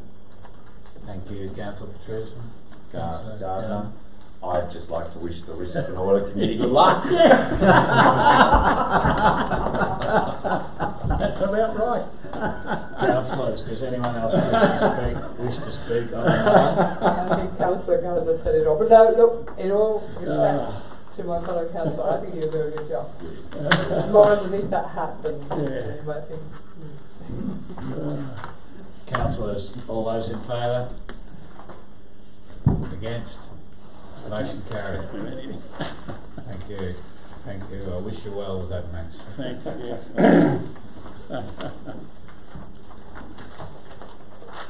Councillors, delegates' reports. Hang on.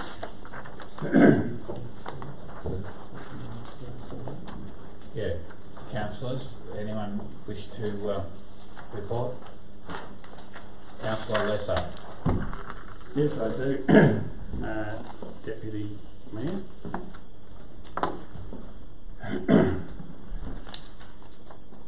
Yeah, I'm concerned. This is as I go out into the community and see some written comments about the way this council operates, and I think that what the public, if they're viewing it on the YouTube, will see tonight that this is real democracy at work. That as councillors, we don't come in with preconceived ideas as a whole. We might have our own, but we are actually able to debate matters and reach conclusions. We don't always agree with each other, but hey, this is a great team of people. And I feel that the general public needs to know this, that this is maybe different from what it may have been in the past, but this is a group of people, of councillors that get on with their job, are serious about it, put in the time and effort, and we work reasonably well together, even though, as I say, we don't always agree. And I just want to read something that turns up. Move the motion be put. Don't worry, Deacon. It's actually a delegate's report, so it's not a motion. I move that it be accepted. Sorry? I move that it be accepted. Yes, let it finish, please. What's that? Okay, I'll keep going. And show that up to the audience that up there. To whoever's watching. Dear? Yes. Oh, yes. With your knitting. I'm impressed with your knitting. Okay. Look, briefly it says, look, that in our briefings we are provided with information, and we're able to ask questions about matters that we're likely to decide upon at the future council meetings. And it says in red, and this is one of the initiatives well, you know, I tried to, when I first came on council, to try to make sure that this happened, and it says that while reports often include proposed recommendations of staff that will be considered at a future council meeting, no decision is being sought from councillors at a councillor briefing. And you saw that tonight, that we all had different decisions. We looked at stuff and we made our own assessment. And I think this needs to get out to the public that we are a great body of people that work together as individuals. And I take it sort of a little bit personally, and I even said to my wife, hey, you know, I think we need to say something, because I wouldn't be here, this is me personally speaking, I wouldn't be here if I thought that the decisions that we made were preconceived, that there were voting blocks and people got together. I don't see any of that, and I think this is why this is a great council, and I think the community really should be pleased. And as I go out there, I do say that to the community to support their council, because this is a great thing and a great municipality, and I think that the criticism that we get should stop, because it's not doing the community any good, and this council's really worked well together. That's it. Thank you, Councillor Lesser. Any other delegates' reports from councillors? Thank you. CEO, would you like to thank you, Deputy Mayor. Talk us through your report? Thanks very much, Deputy Mayor. Just a couple from me, and first of all, can I say thank you to you on behalf of the staff as well for the huge amount of work that you've put in to developing your budget. Also, we know that it takes a lot of time and thinking from you all, and just thank you very much for always being prepared to come back and talk some more when you needed to work through to the next point. So thank you very much for that, and if I may indulge and say thank you very much to all the staff who have put in an enormous amount of work to give you the best possible information for you to make the decisions that you have in coming to your draft budget. It is a massive effort across the organisation, and in particular the finance team, as I know you know, spends just countless hours helping to put that work together for you. So thank you, and a big thank you to all of the staff involved. A couple I wanted to mention, as always, we've got our meetings attended by myself and also the Mayor.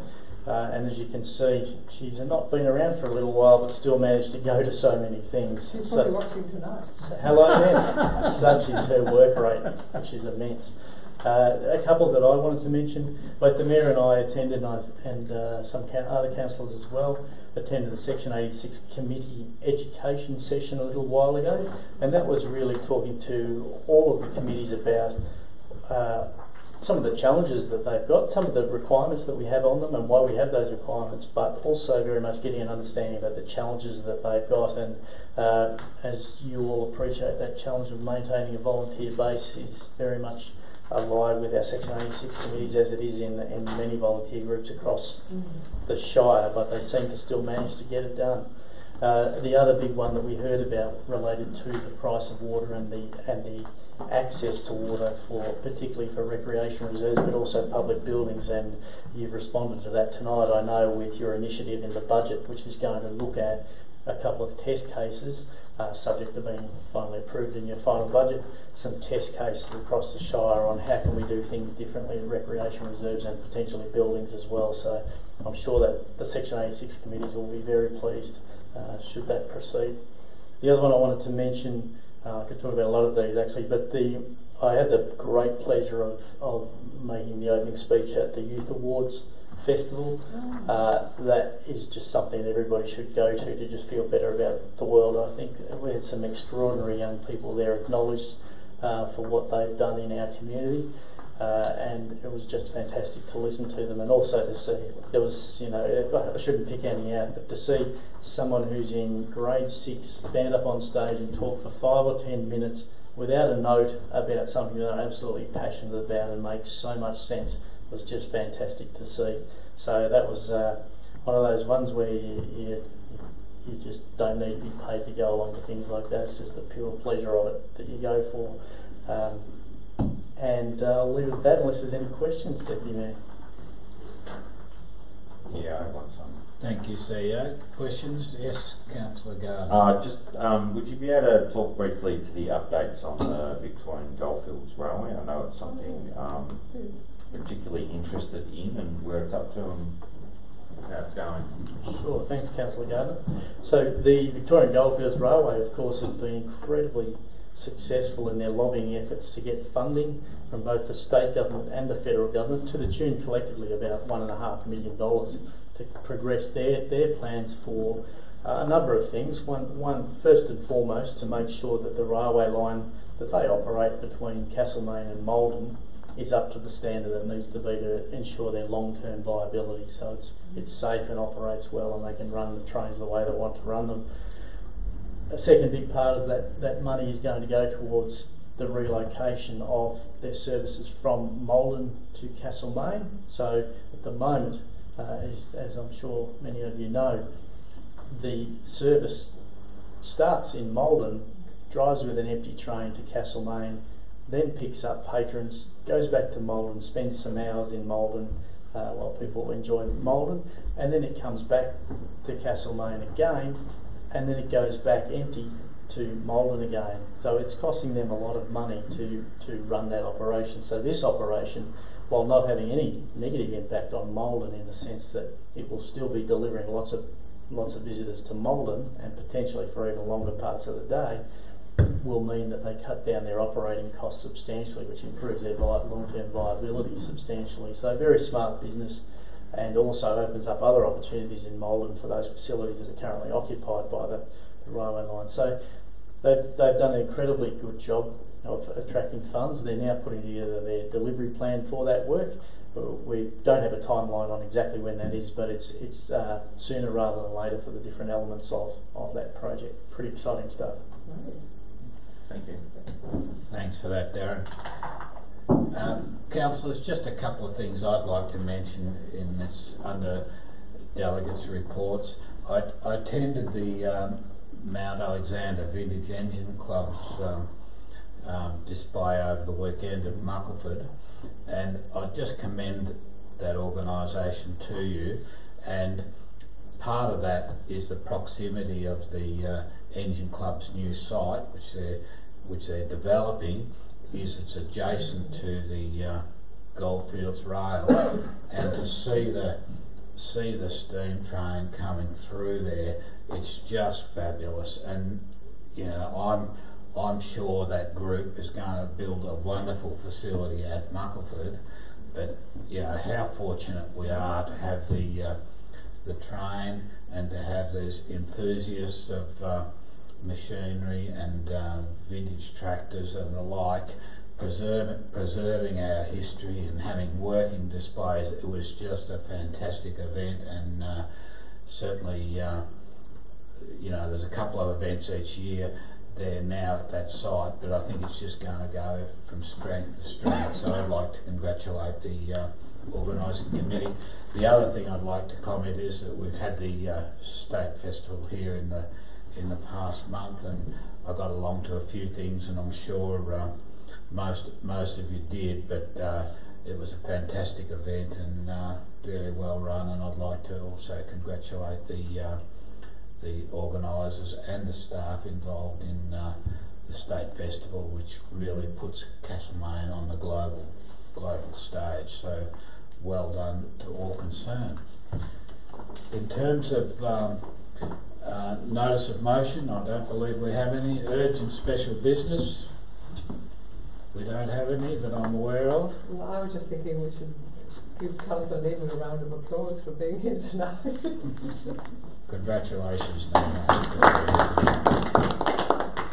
We weren't sure whether we were going to have you back, so well done, Councillor Neiman. Urgent special business, nothing. I declare the meeting closed. Thank you, everyone.